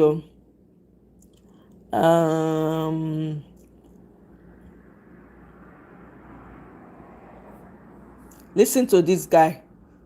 I say I want comot. Abeg mo na double tap who like come unlike again? Biko double tap. If na only that one I fit do for me before I go.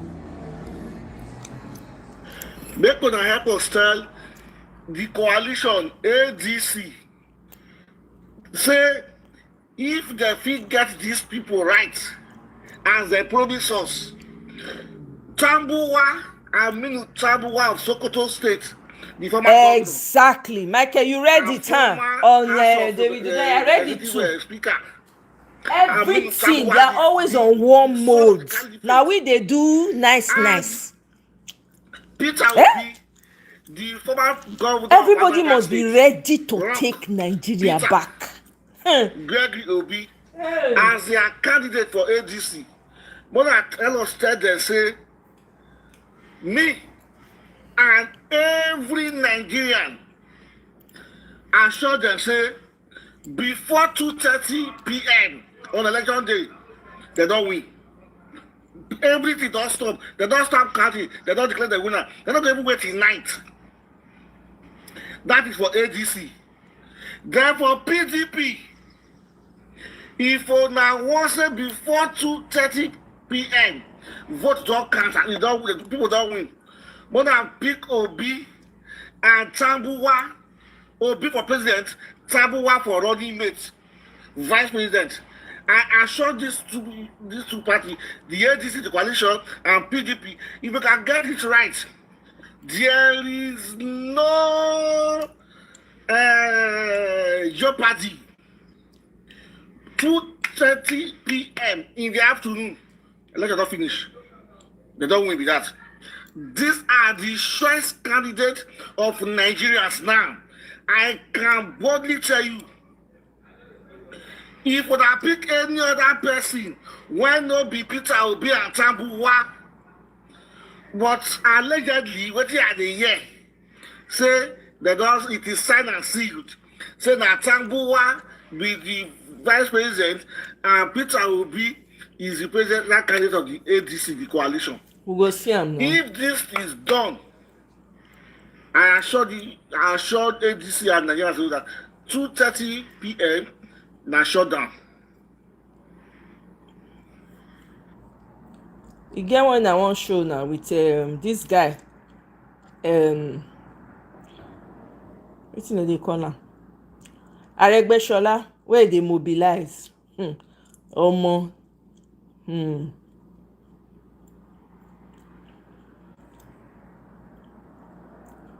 Let me take you guys there.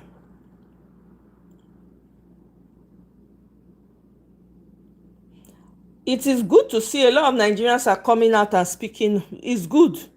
This is what we need to be doing.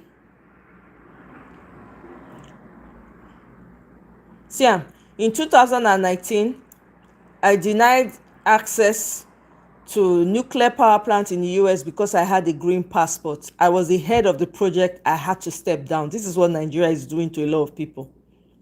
They say don't demarket Nigeria, but they are steady demarketing it, bumper to bumper.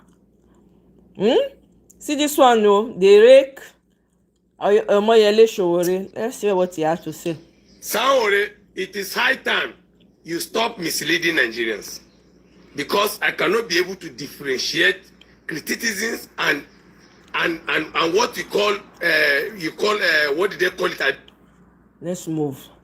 This is not what I want to play for you guys. Meanwhile, Okowa's brother, I'm gonna see Okowa's brother, Tonobok Okowa. He's the president of AFN, President Athletics Federation of Nigeria. Our athletes that went to Brazil, they went to, they not get enough. If you see how they take packaging sent to them, oh God, oh Nigeria. Prayer is not enough for all you people that pray. Get your PVC and go mad. Okay? They know they tell person. This is Lagos State Badagry Division. Gbadebo Reverse Road showed up right here. You know, this is the Aregbesola one that I wanted to play for you guys.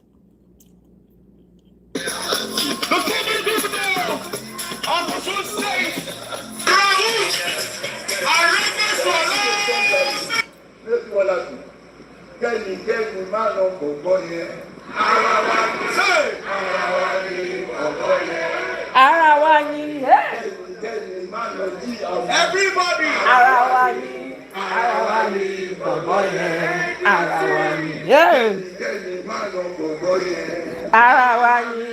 ara wa ni bọ̀bọ̀ yẹn ara wa.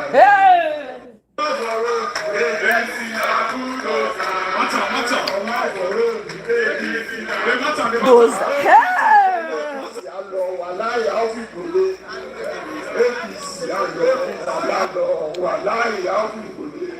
ẹgbẹ́ tí ò wúlò tó ń fara ní wá tó ń fìyà ẹ̀jẹ̀ wá tó ń fi òbí pa wá APC á lọ wà láàyè áwùjọ. Yeah, that's Esther. This GMO matter, you know how long I don dey this matter. Yeah. You don't tell. I might have even seen that video you're talking about, because I've seen a lot of videos on. You know P-Shegs? P-Shegs in Nigeria. The guy has been on top of this GMO matter. No article when I never read on top of this GMO matter. Yep. So this is why, as all of us, we get work to do. If you have people back home, tell them to start gathering seeds. Make they go dey find una indigenous seeds, they keep am. Everybody they get their seed bank. Everybody should be collecting seeds, original seeds, they keep am. This one is emergency. Anywhere you dey, if you get people now, tell them, send them. This not be my sister. I understand. Wipe those tears after you cry. Hope so you wipe them. Not be time for crying. Be this now time for action. All the seeds when we know. When you come home, tell them where all those there were seed, corn seed, yam seed, cocoa yam. As much as you can collect, spread it. Tell your relatives everywhere, so that the seed bank no go dey one place. Okay, so that we can have, we need to start sourcing it back now. This is what we need to be doing. My sister,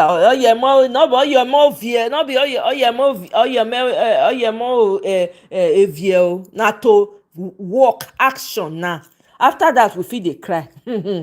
Omo, fire on the mountain.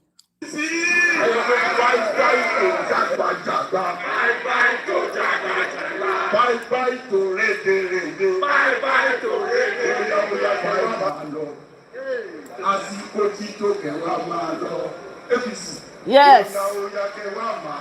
Yes, so. Yep. Hey. Oya kẹ máa wá lọ.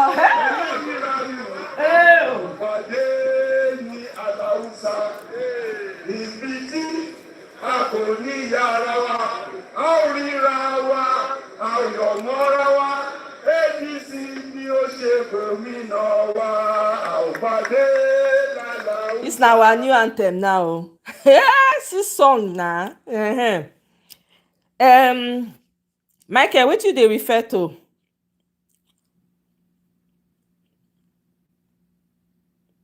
Oh, okay, sorry. I saw this. Okay, get one short period of time when I did work one factory job, and most of the guys where they do the hardest job, then give them automatically to our that's what they do everywhere. That's all they do.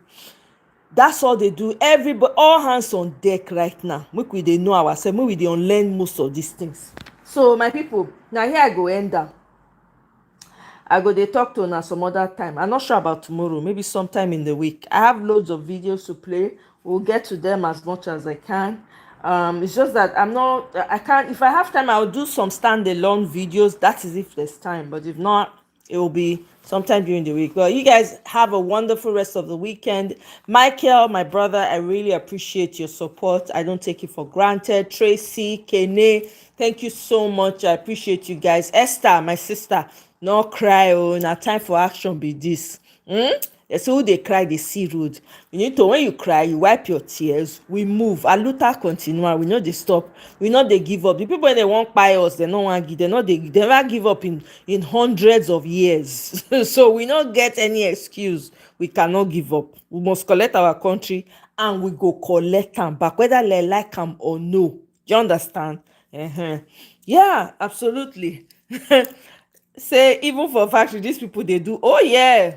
You understand? That they do now today. We know their way. Omo, now our country na concern me right now. How will take get am back? Now that won't be my focus. Anything when they like me, that they do. But guys, thank you so much. I'll see you guys. Keep the faith, please. See, one of the biggest things that you must consider in this fight for a better Nigeria. Let me just put this out here.